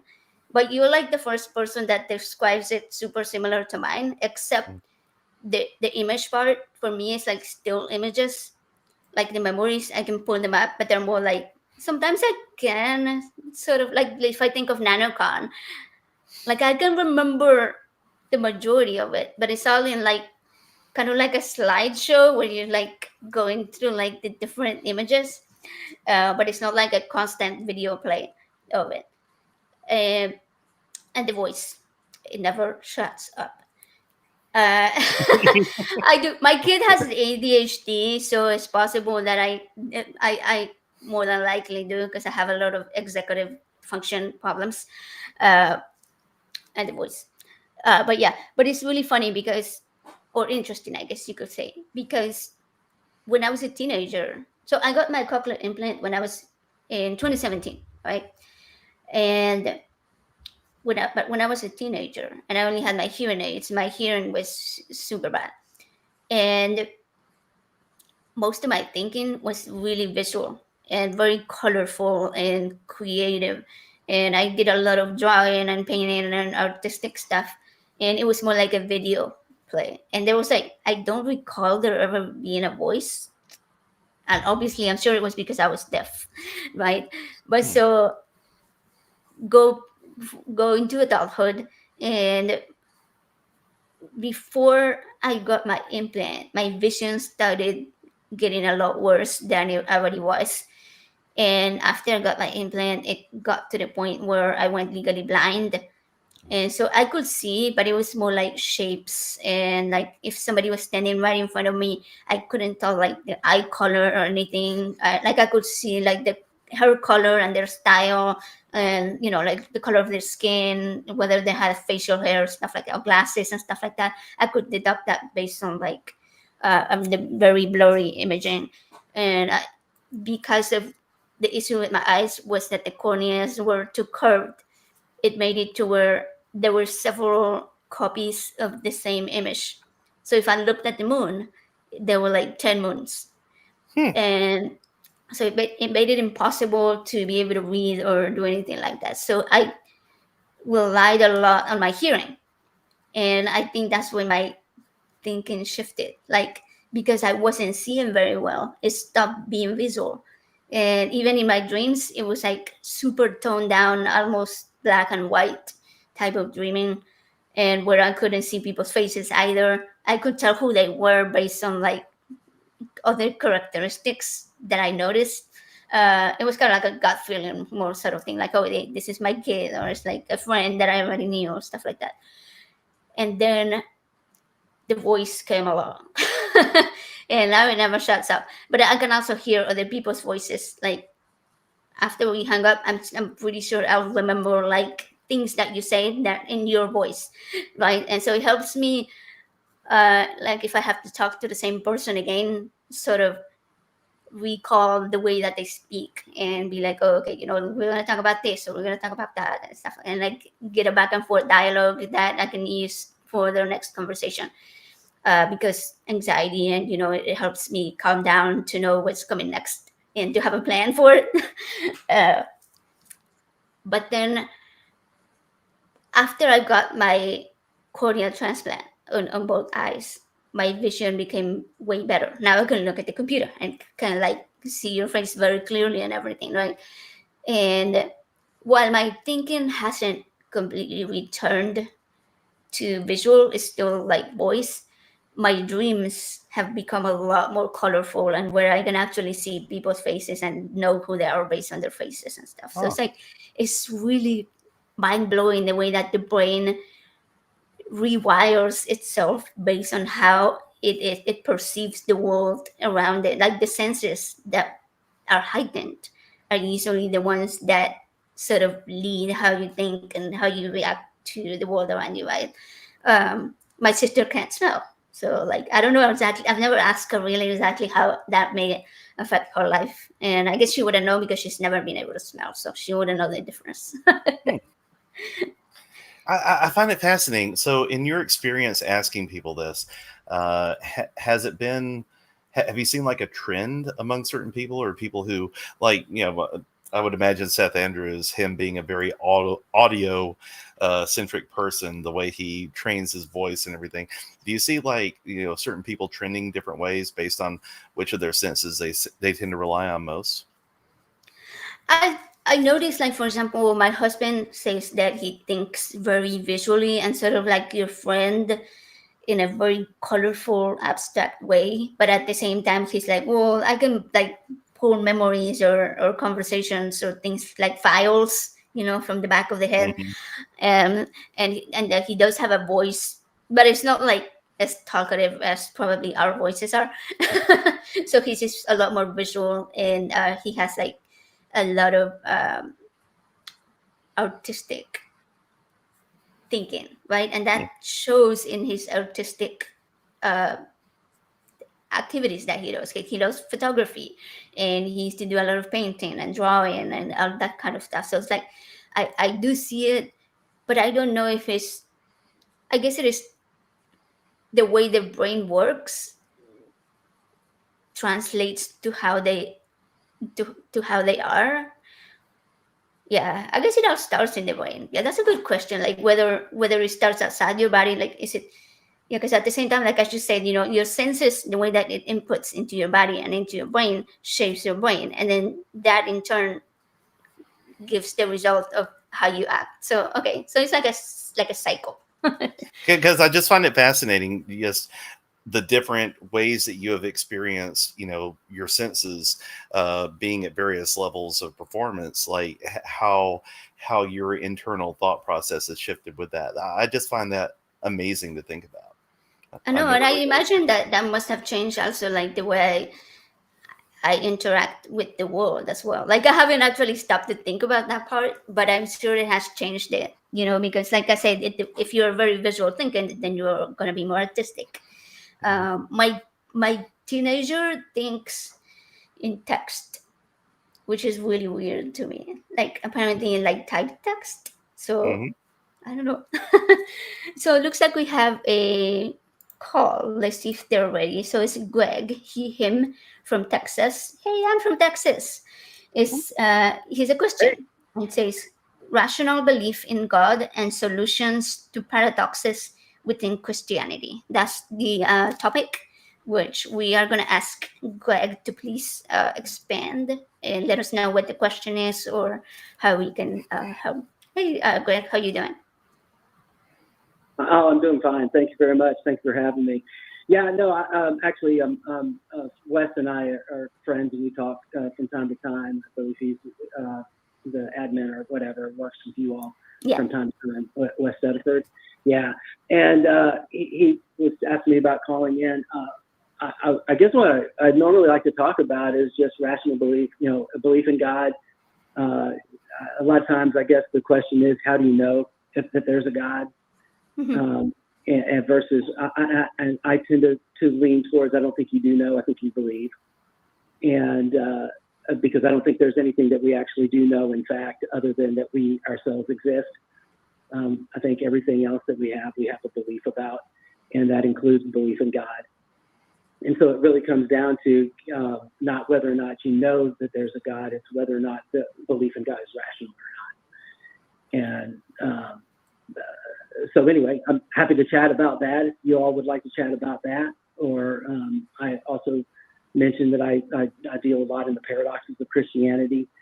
A lot of people ask about how can there be a God who's omnipotent and who's omnibenevolent and omniscient, and yet there's pain in the world. How could that kind of a God exist? And is there an answer to that? And I do think there is one. I know most people say that Epicurean's paradox is probably, like it says, it's a paradox. You can't solve it, but I do think actually there is an answer to it. So I'm happy to talk about that as well. So what would you like to address? Which sounds more interesting to you? Yeah, I mean, those are pretty good questions. I would say maybe we could start with whether, because I mean, to further discuss anything, we do have to determine why exactly do you believe that the God exists, right? To me, Yeah.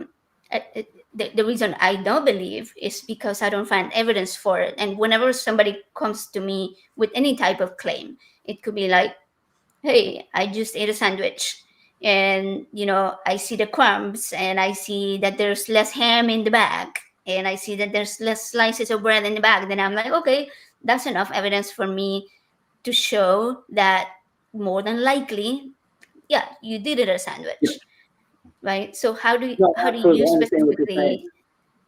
Okay, so how do you what is your process to how did you arrive to the conclusion that you can believe in a God, that there is enough for you to believe in the claim of the God? Right. No, because I do think it doesn't. It's that is the starting point, because it doesn't make sense to talk about a whole lot of stuff if you can't at least come to an idea that it's at least rational to think that there is a God. You may not be able to prove beyond all shadow of a doubt, but you better be able to at least say, okay, here's a reason why I think it's at least as rational as saying that the universe came into being by itself. You've got to have something that gives you a reason for that. And for me, I think it's a little like coming to a person and saying, hey, look, here's a sidewalk. There's a sidewalk that's here. I don't see handprints in the sidewalk. That would show me that there's actually someone here that made this sidewalk. And I'm like, okay, wait a minute. Isn't the fact that there is a sidewalk actually in itself would be evidence that there was someone who actually made one? So the question is, can you say that? And I know that's an analogy. So the question is does that same kind of line of thinking hold true with the universe itself? And Yeah. you actually say that the universe is like the sidewalk as opposed to something where you have to see God's hands on the sidewalk, on the universe. So you're talking about like creation, right? Like kind of like the question that we are as atheists are generally asked, how could the universe come from nothing? Is that what the question that you're asking? I think that's part of it, because I think what it comes down to is, did the universe get created or did it not? And I think it cuts both ways. There's evidence that some scientists would look at and say, yeah, it looks like the evidence that says that the universe had a beginning. Some would say, no, there's an infinite regress of causation that's going on here. In which case you'd kind of go through the path and the course of where does this infinite regress lead? And since all of us are kind of in a place where we don't really know where it would lead, it comes down to, okay, wait a minute, if it's let's say it goes back to energy and matter. Okay, so if I go back to energy and matter, I either have potential energy or I have kinetic energy, right? In which case, is there something that actually turns the potential energy into kinetic? We don't see in our universe something that looks like it's just potential. It's actually operative. So the question is, was the energy that in its earliest form, was it potential or kinetic? And I don't think we have the answer to that. Well, I mean, I think we should. Yeah, Oh, yeah, please go ahead. Yeah, please go finish. No, I'm sorry, I didn't mean to talk over you. Go ahead. Oh, okay. Yeah, I think this is like a short delay, so I'm sorry if we speak over each other. Yeah. No, so as far as the energy, so like, the first rule is that energy cannot be destroyed or created. So scientists do believe and have credible evidence that the universe has always existed, and in it in any type of different shape or form. A lot of people have a misconception that when we talk about the Big Bang, it's just a big explosion that came out of nowhere and that suddenly nothing became something. And that's not Right. correct. I think it's Forrest Valkai that calls it the overall uh, wide expansion or something like that. It's just like it was an expansion of energy. Yeah, What's that? information. Yeah. So there was an inflation that took place. correct. No, there was not an explosion. It was sort of like an expansion of energy to where the energy took a different shape. I'm not an astrophysicist, so I'm sorry if I'm not like explaining this very well. That is like definitely not my forte as far as the topic.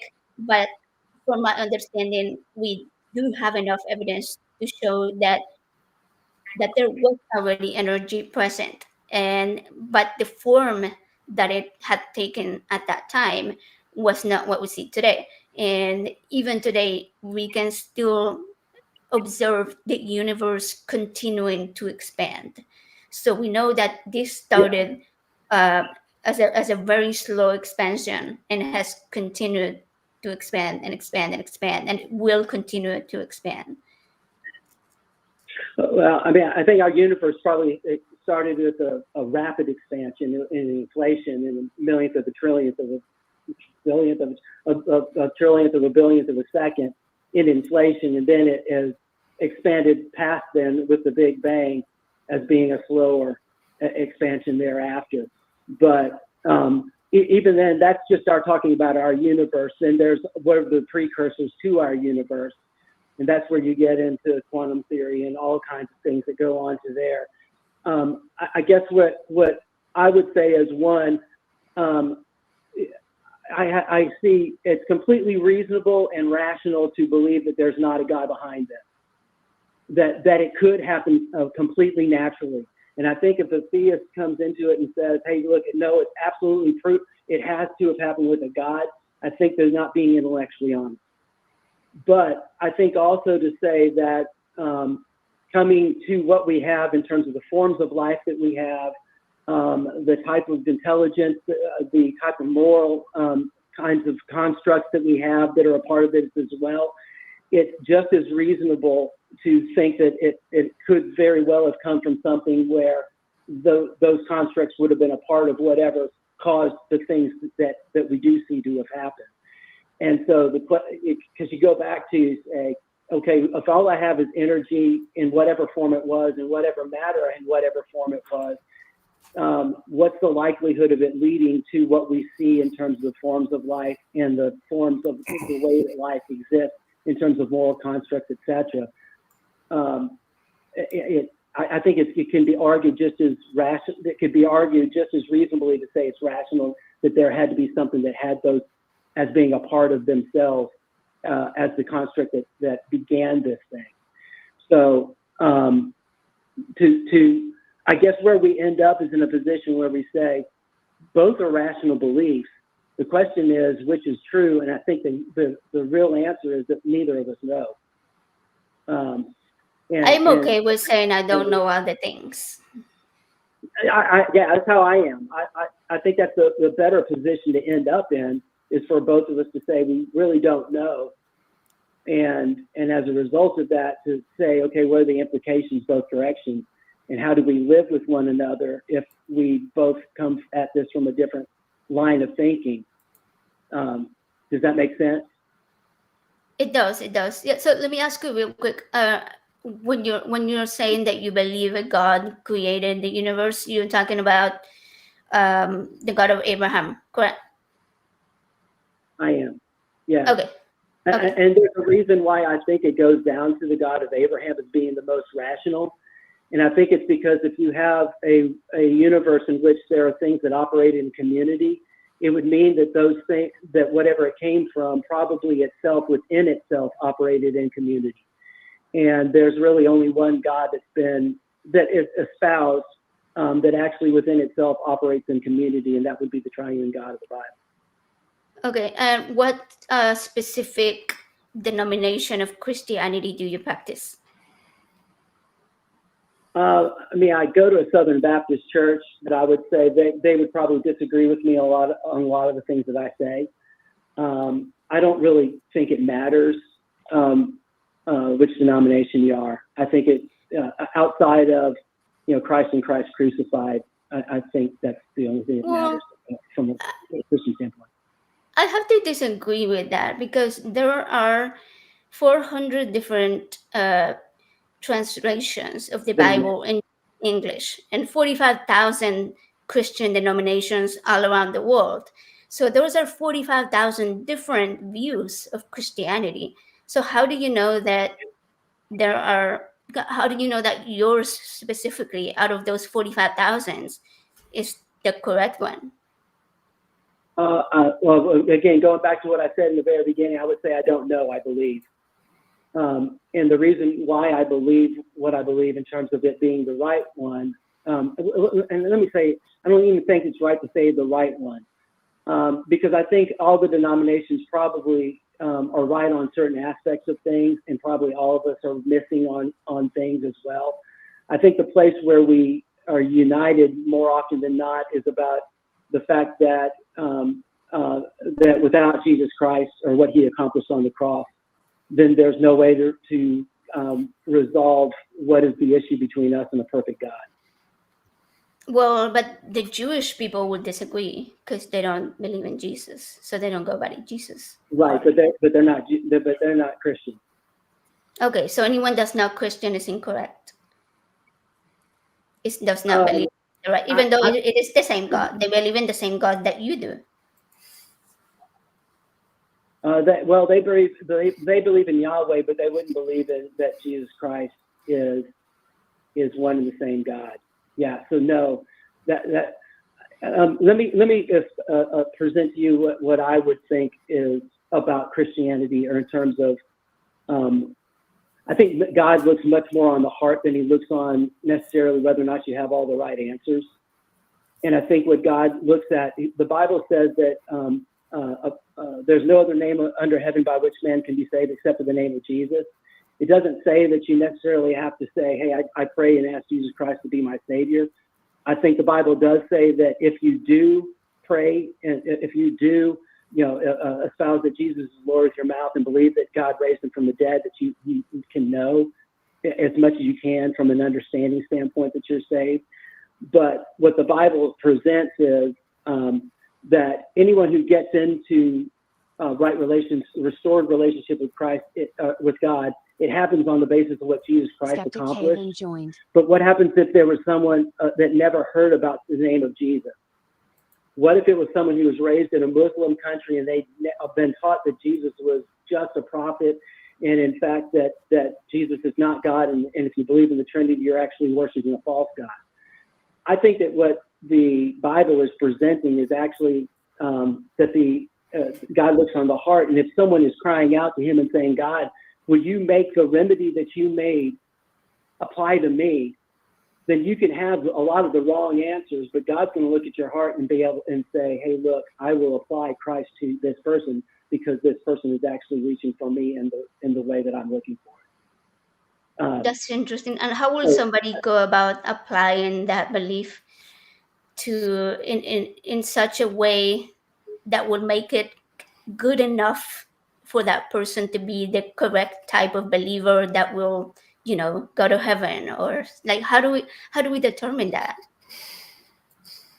well, I mean, the Bible tells you how you can determine it from the standpoint if you believe that Christ is Lord and you believe that God raised him from the dead, that you can know it. That's one way that you can have greater certainty. But the truth is that I don't think that you do know. I think that what you do is you believe, and you're trusting that this God who says that he wants that none would perish, but all would have eternal life, is going to be just in those circumstances. And he's going to be compassionate, like he says that he's perfectly compassionate, perfectly loving, all those different things. So do you have that certainty? I don't know that you have 100% certainty, but I think you can have confidence. Confidence, So, I guess. Yeah. So, and I don't know if that's enough for a lot of people. yeah, I don't think it would be enough for me. Chad and I were talking earlier about the different levels of authoritarianism within the church, where children are at the lowest, then the mother, then the husband, then the church leaders, and then the God. And so this reminds me a lot of that, because you're basically saying, because the Bible said so, it must be so. And you're not looking outside of the Bible. You're not looking at anything outside of the Bible other than Josephus, who never even met Jesus. He's just sort of talks of a claim of a claim. Yeah, go ahead. Did you have a question? Well, you said I actually haven't really pointed too much to the Bible at this point. That's all you've talked about. You say the Bible says that God, the Bible says, the Bible says. Yeah, go ahead. And actually, may I interject on this one? Because and I agree with AJ on this, because repeatedly you have said that you don't know, you believe, and you have repeatedly said that no one can really know if there is a God or what have you, but we can believe in a God. And then you immediately start talking about how what this God looks at, the heart and everything, because you keep quoting the Bible. Hold on, I'm not done yet, man. I'm not done. Okay, a second. Yeah, I was just going to say I could just. So I'm just saying. So I am. Yeah. If I may. Because I think we're using two different definitions on that. Yeah. Okay. Cool. And that's my fault. Let me go ahead and finish the thought, please. Thank you. Yeah. So let me go ahead and finish the thought. It seems unlikely to me that you can claim that everybody is on equal footing, from a lack of evidence. Because you can't know something 100%, because something is possible, it's an equal footing. First of all, that's not how evidence works. But second of all, even if you are going to settle for the idea that, it comes down to your own personal belief, you then can't come back and say, but here's how I know based on this text that may or may not actually apply to the God I believe in. Because remember what AJ brought up, the Jewish people believe in the Jewish Bible, the God of Abraham, and basically the Old Testament itself. And Christians have appropriated that and added to it with the New Testament. So, if we can't be 100% certain, we can't automatically assume that the New Testament is 100% compatible with another complete religion as an add-on to it. So I just don't get how it's belief up to the point where it's something you like, and then all of a sudden the Bible's the authority. It just doesn't make sense to me. Okay, so you're saying that what I'm saying is that I guess you're saying that I'm saying something arbitrary. Is that 100%? Okay, I just wanted to make sure if I boil it down. Okay, so you're saying that I say it's arbitrary. I understand where you're coming from with that. Because belief is in some ways arbitrary. It's completely arbitrary. I would also say not completely arbitrary, because there's the belief that you have, that evolution is 100% true. And first of all, let me say, I hold no position as to whether or not evolution is true or not true. I think it could be true. I think there's good evidence that could support it. I think there's good evidence that could say it maybe is not something that's true.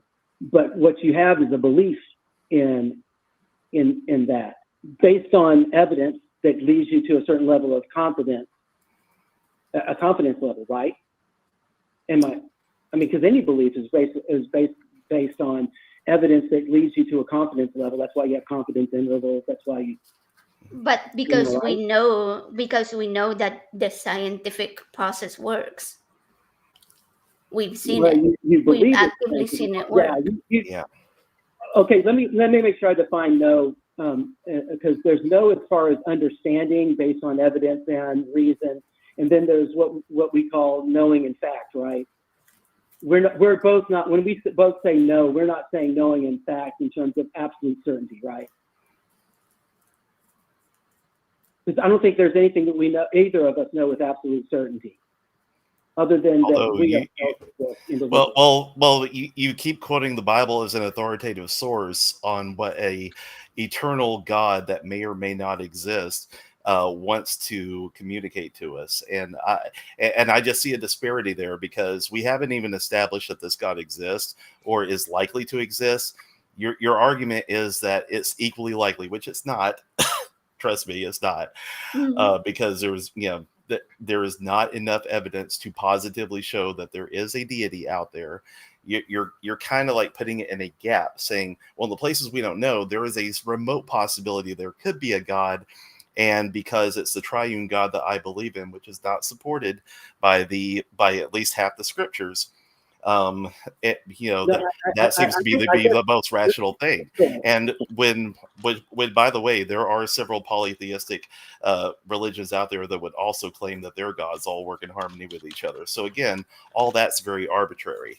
But then once you get to that belief, then you say, but then the Bible says, and it's just like, well, that's a big jump from, a God is possible, and here's how we can know exactly what that God's thinking. It seems that's where rationality goes out the window for me. Right. This is what we call a circular argument. You're saying, hold on, you're saying that the Bible is true because the Bible says the Bible is true. And so you're going to go all around the Bible is true because the Bible says it's true. And it's true because it says it's true.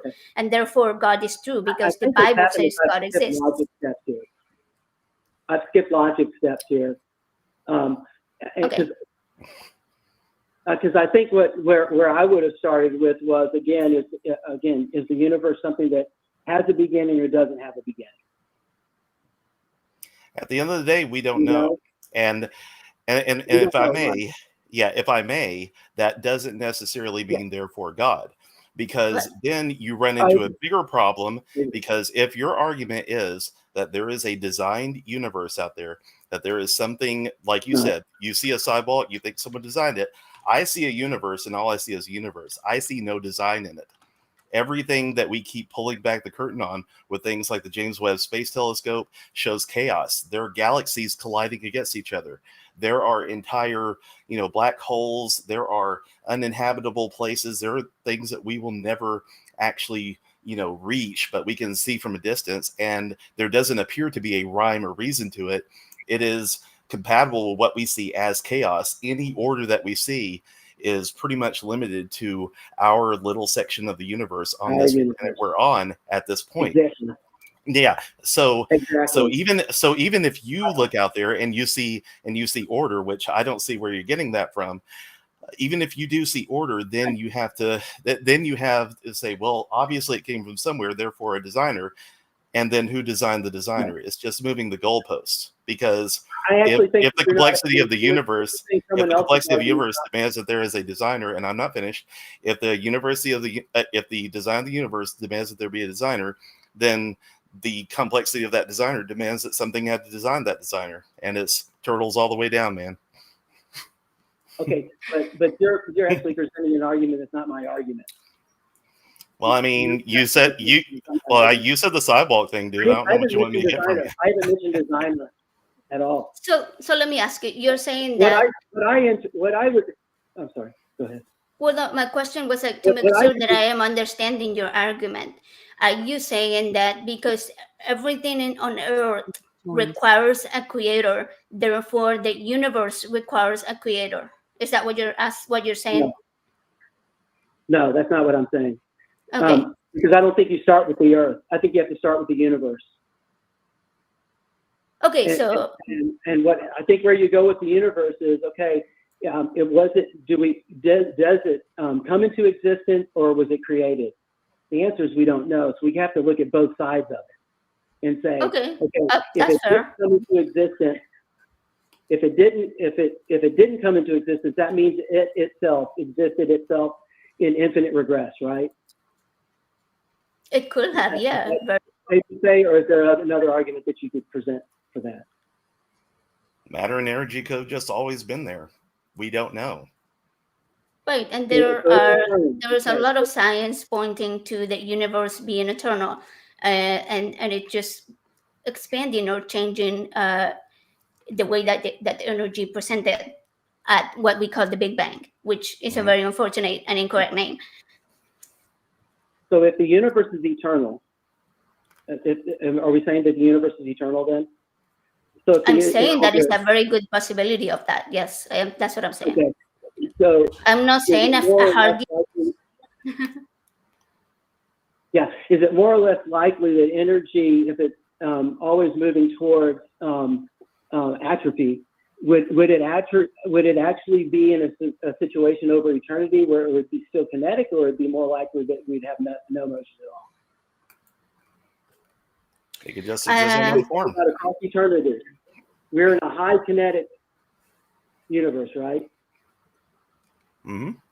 Yeah, it is still expanding. We're in a high kinetic universe, but if energy is moving towards atrophy, if everything is moving toward atrophy over eternity, we should be moving towards a low kinetic situation. But that's not what we see in our universe. Are you an astrophysicist? That would, at least from my perspective, lead me to a place where, okay, so something would have had to have been making things kinetic. And I know that's a gap. I would be filling a gap there by saying God. I recognize there could be a natural situation that could have caused that to have happened, but we don't know what that is either, right? Am I right about that? Okay. We agree on that. Yes, we agree on that. Okay, so if we don't know whether or not it's coming from something that is natural that would be doing it. We don't really have evidence for that. We don't really have evidence that we can point to and say we know the other way. Question is then, okay. I'm sorry, what's the other way? The other way would be towards there being a something that actually caused it. And then we have to ask, is that something that caused it alive or not alive? That would be the next place. Well, if it were alive or not alive, wouldn't that fall under the definition of natural? Right. If it were alive, then it would be a natural phenomenon. Yeah. Well, that depends on whether or not being alive actually is we only have our state, which is the physical state. We don't know that.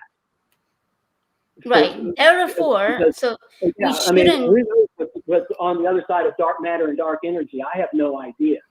Right. But we shouldn't go to the conclusion of, I don't know how the universe started, therefore God. You're doing the God of the gaps there. What you should be doing is, we don't know how the universe started, therefore let's keep looking.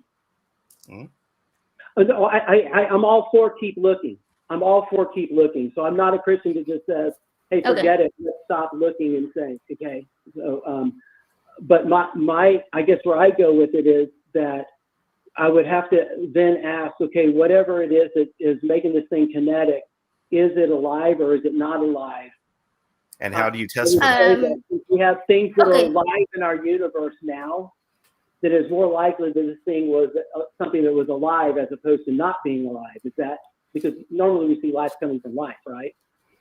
So my question will be, if you consider that this was alive, what difference does that make for you, whether it was alive or whether it wasn't alive? Does that make a difference for you at all?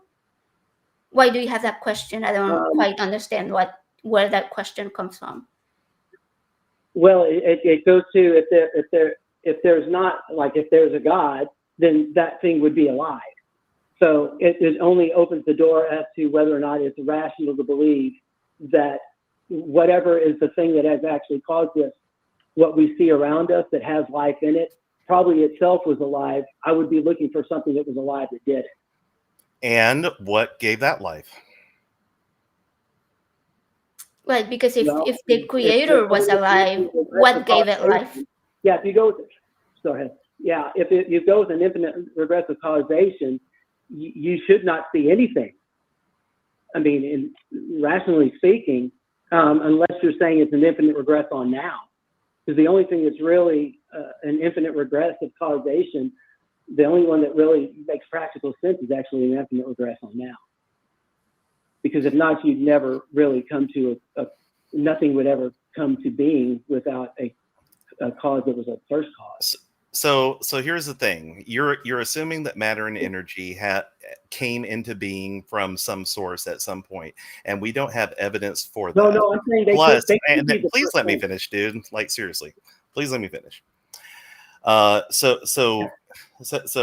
I'm hearing a huge assumption there, that it had to come into being, which I don't even know what that means, because the evidence we have so far does not suggest that matter and energy had a beginning. Now, that being said, even if it was something that was alive, I don't see how you would test for that. We can test for matter, energy, and how it has expanded, and to the best of our knowledge, it's always been in some form. We cannot test if a thing was alive and then set it all into motion. All that is a thought experiment, which there is zero evidence for. Like, it may be, it may be rational to you, but I don't find it to be rational when there is literally no evidence to suggest that such a thing could be possible. It's just, it's just theoretically possible. And it doesn't work for me because there's just literally no way to test it. It's equally possible by that standard to say that all of this was farted out of a unicorn. Like, literally, like if we're going to say that anything you can conceive of is rational, quote unquote, then you could make up literally any other supernatural explanation. And, I got to go with something that has some form of evidence. I'm not seeing anything from what you're saying. So the fact that you're saying that there's a universe that's eternal, that either is matter and energy that has always been there. And remember, I said there's two different pathways. I just went down the pathway of God because that was what I was talking. I think we lost him. Yeah, I think the sound broke down a little bit.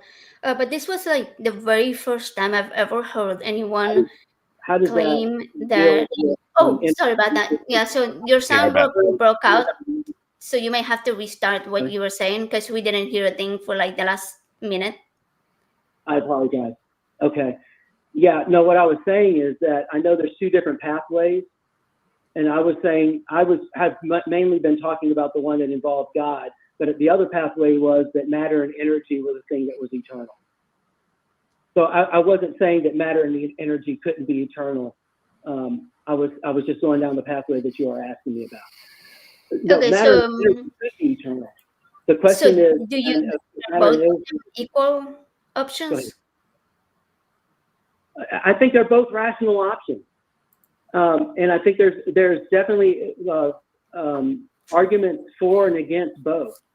Now I know you're shaking your head, but remember you've got energy that have been eternally kinetic, and yet the laws of thermodynamics don't allow for that. As we understand them currently, but as we continue to learn, as we continue to learn how energy may cycle or reset or however, the more we look into,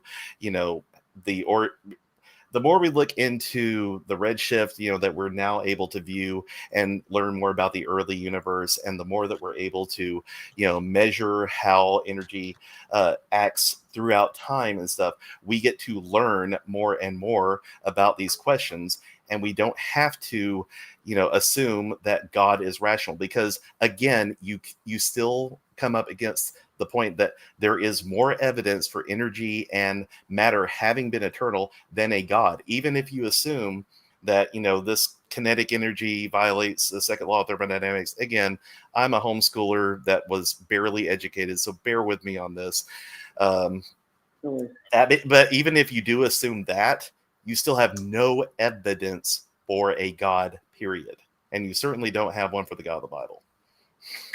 And I would say that the very first law of thermodynamics does support the eternal universe, because it's the one that literally says that energy cannot be created or destroyed, that it only can change forms or be transferred rather. So we are back to, there is, at least we have that one law that supports I hear you.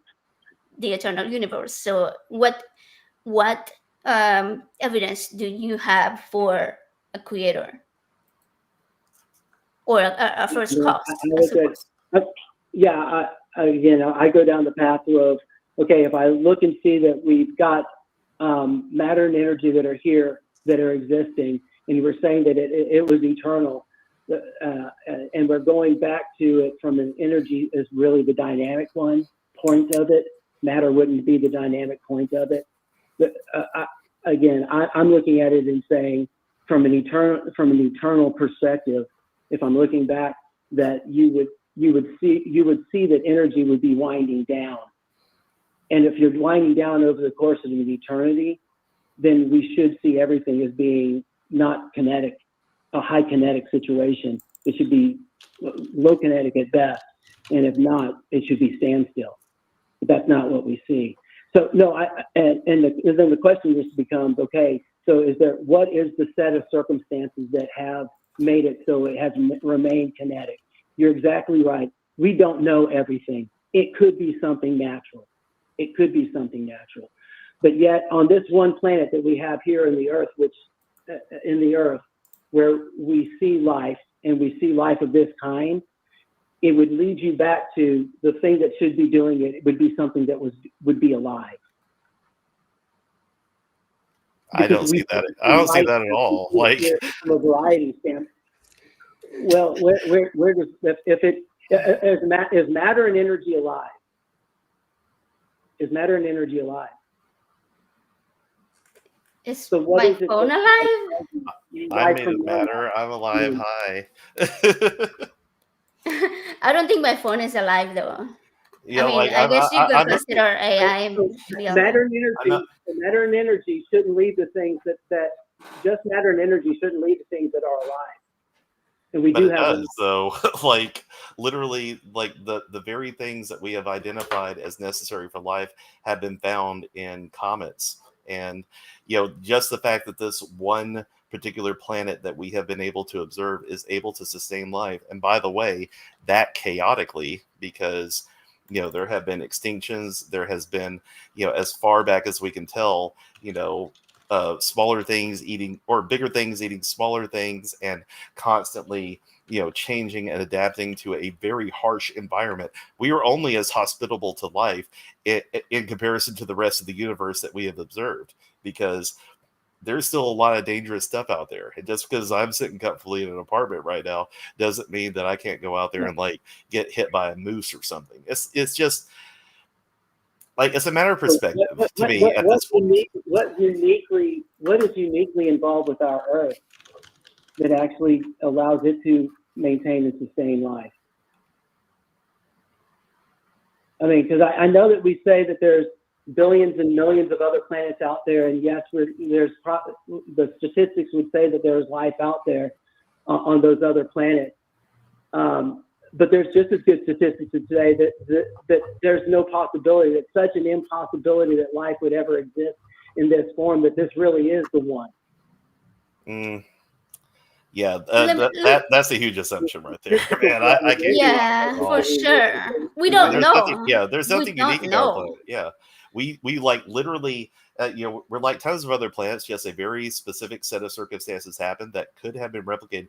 Like I kind of feel like you're operating from a small universe because, like you said, it is vast beyond anything I can I'm count. operating from the one that we see. Yeah. You're operating from a very limited perspective, especially one that goes, again, by a whole bunch of ancient texts that I don't think says what you think it says.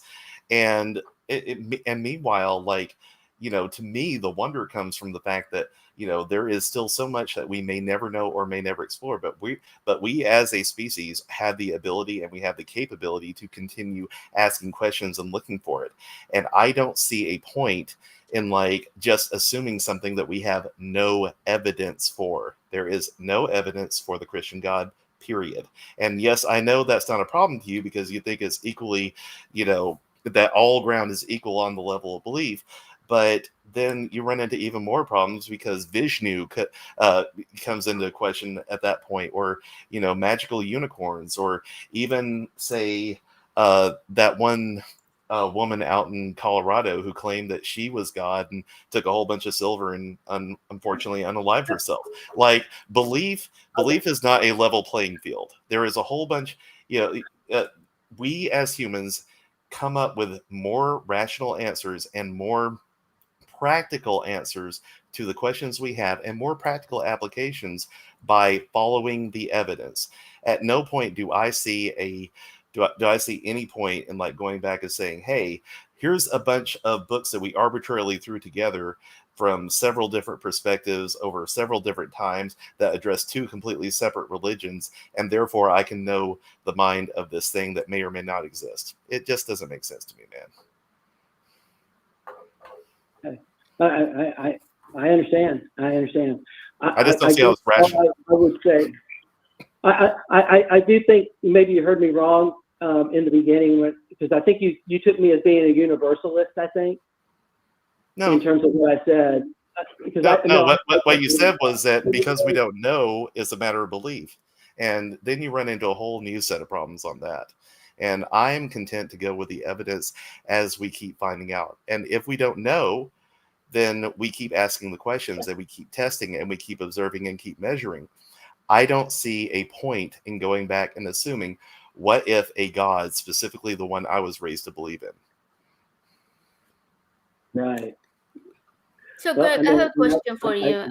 That's a choice. I get it. I mean, I understand where you're coming from. I do. I think, personally, I see more evidence there than I think you do. But I think it's a longer conversation than what we're having here.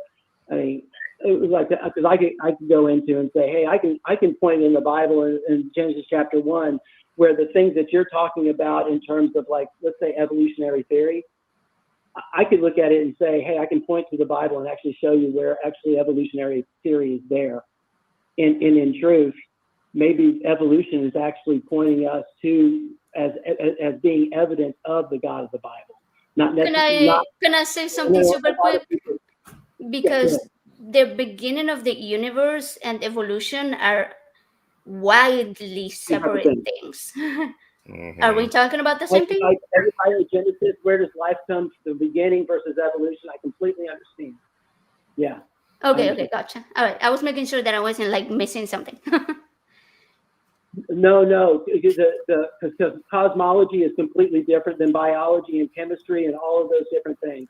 Yeah, right. No, I completely understand. Okay, thank you. So, thank you for clarifying.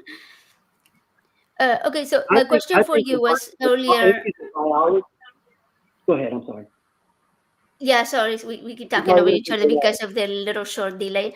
So I had a question for you earlier because you were talking about how energy in the universe, why is it not winding down?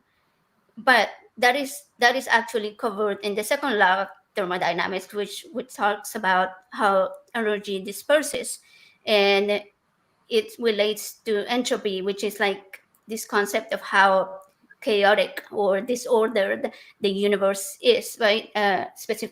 When talking about the universe specifically. So the level of entropy right now in the universe has been shown by scientists who are a lot smarter than me to be increasing. So I mean, but that does follow with the second law of thermodynamics. So again, we have two laws that we know scientists have repeatedly shown that they are correct, showing more support for the existence of the universe to potentially be eternal, rather than a book saying that everything has to have a cause. Right. So if I'm hearing you right, what you're saying, the second law of thermodynamics is actually what we're seeing play out anyway, that everything is moving towards entropy, in fact. Am I correct in what you're saying? It's just that it hasn't moved as quickly as what eternity would make us think. Because eternity, you would think it would have been long enough for it to have moved to a state of complete entropy. No, I wouldn't say that we are in a state of complete entropy right now, but the universe is expanding fast enough. Forward, right? Right, yeah. Like we are moving outwards, yeah, forward, outwards, whichever way we could call it. We're certainly moving. Yeah. No. So I think that what we're saying is basically the same thing, that everything should be moving towards entropy. And the question is whether or not it should have already moved all the way to complete entropy if you're talking about a time period of eternity. I don't know that we can know the answer to that. And so I completely understand why you would say, hey, I'm going to stick with what I know, what I see. I completely understand. I'm not saying that your position is irrational. Yeah. Okay. I just think that there is a rational course also for looking at it and saying it could be a living thing that was a living who, and that living who was something that actually had community within itself. Community within it. I'm not sure what that means. So the Hindu pantheon. Yeah. How do you define living? Because I think we may have different definitions for it. And let me super quick say that this is the very first time that I've ever heard anybody refer to God as living, like as a living organism or living creature, like because it's always been described as a spirit or a supernatural being that is not necessarily human, or well, you don't have to be human to be alive. So yeah, and I guess what I'm defining is something that is supernatural. Yes, absolutely. It's a living supernatural thing. It's something that lives outside of our physical nature and what we see, and what we feel, what we observe. So if I completely understand why people of science and people along those lines, because you don't deal in things that don't have a natural cause. So I completely understand. So here's my thing on that, though. Right. So and that's what I was trying to get you to say earlier, because when you were saying natural means or other, now we're getting to the point that I thought you were getting to of the supernatural. And once you bring the supernatural into it, rationality goes out the window. Because you cannot prove supernatural. Right. That's why we call it supernatural, because we have means to test natural phenomena, and we have processes to be able to say, hey, I see this. Do you also agree with that? And then that other person can put the scientific method to work and corroborate. And we can have so many different people do the same thing. Whereas if I say, I'm seeing a ghost right now, and you are in the room with me and you're like, well, I don't see it, then we have no way of knowing because it's a supernatural claim. I hear what you're saying. I do.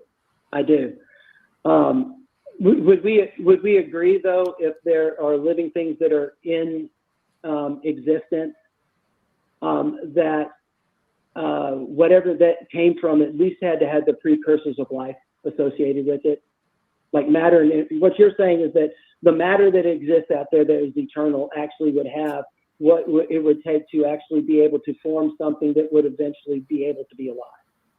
Is that correct? Is that what you're suggesting? Not necessarily, because there are a lot of things in the universe. Let's not talk about the Earth. The rest of the universe, they are not alive. So how do You we would have answer to that? have something that would actually be able to have the types of, I'm not going to use the right terms here, what would actually be able to be formed into amino acids or nucleotides or something along those lines, right? You would say that whatever existed as a precursor to nucleotides actually had the propensity to be able to make nucleotides, right? Yeah, but that can happen also. I hate to say by chance, but right now I don't have any other different words for it. But it doesn't necessarily mean that somebody put those two things together willingly. That they can. I'm sorry. Yeah. I'm struggling to understand what this has to do with the fact that we have now moved into supernatural claims, which by definition cannot be rational. Yeah, I think the topic changed. Yeah. Well, I feel like we pivoted away from that problem. Like, I want to explore that. Let me see if I can get. Okay. Yeah. Let me see if I can tell you why I think you move over into the possibility of supernatural claims, because you start dealing with statistical probability, and there is a point where you get in statistical probability where you basically say it is impossible, or it is virtually impossible for something to happen. And by definition, if you're saying something's virtually impossible to happen, you're saying it's virtually outside of natural order to be able to have those things happen. If it has happened, then it's not impossible. And we do have evidence that life has occurred, and we do not see a supernatural origin for it. Unless you can produce evidence for a supernatural origin, then that we can test and everything, that we cannot presume that it exists, because that is something we absolutely cannot measure. You can't hold, it's a double standard. You can't hold natural processes to a statistical measurement that you refuse to hold your supernatural processes to. Well, other than I would say it's statistically impossible, right? So abiogenesis. That's your call, man. But it's a double standard of evidence. Right. Is it? If I'm saying that because you're saying abiogenesis, what's the statistical probability of abiogenesis based on everything that has to happen? I would say 1, because we're here. Yeah. Yeah. Right. Yeah, but statistically you shouldn't be. Yeah, well, that's your opinion, man, but we're here, so I don't know what to tell you on that. And again, we cannot measure the supernatural. So you can't say the supernatural is more probable because it's a statistical difference, because there's no way to measure your thing. Sorry, that's not rational. That's just making stuff up. Yeah, as far as abiogenesis, if you compare one book, the Bible, which claims God created everything, and you compare the piles of research and investigation and work that scientists are doing in order to investigate further abiogenesis, right now, where we stand, I'm going to side with the scientists to say that this is possible, that there is potential there, and there is a whole lot more evidence for abiogenesis, even though we have not confirmed it 100%.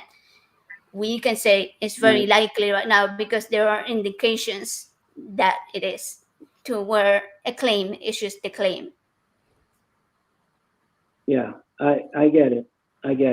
I mean, I think the closest we've got with abiogenesis is something that exists for that could be considered life, or at least a precursor of life, is milliseconds, if that.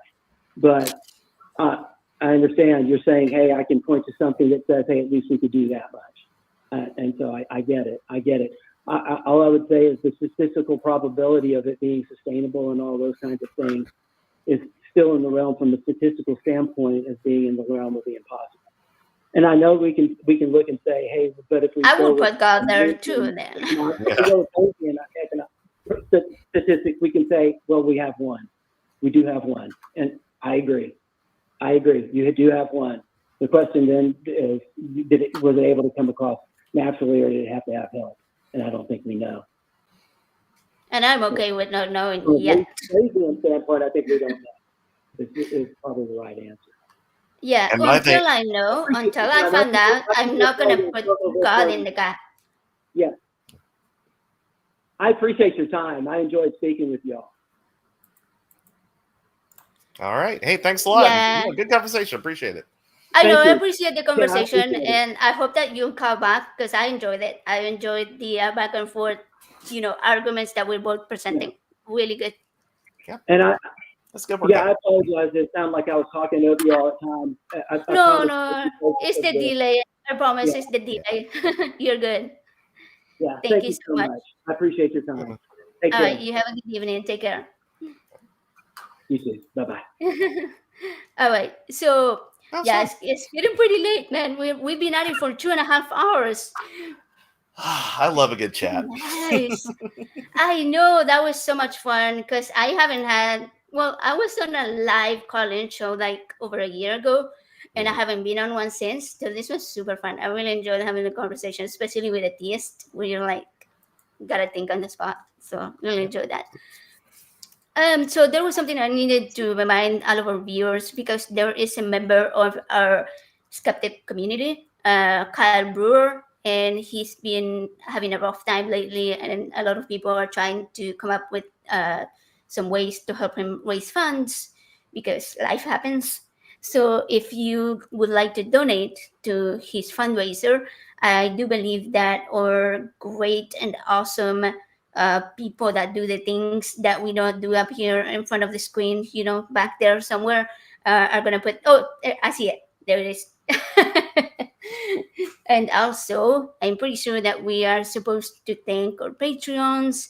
I don't quite have the list, but I'm sure it's going to start coming up. There'll go Kelley Laughlin and Logan Fisher, Cynthia McDonald's, Lover, Michael Wiseman, Sunny Shell, Phil Calderone.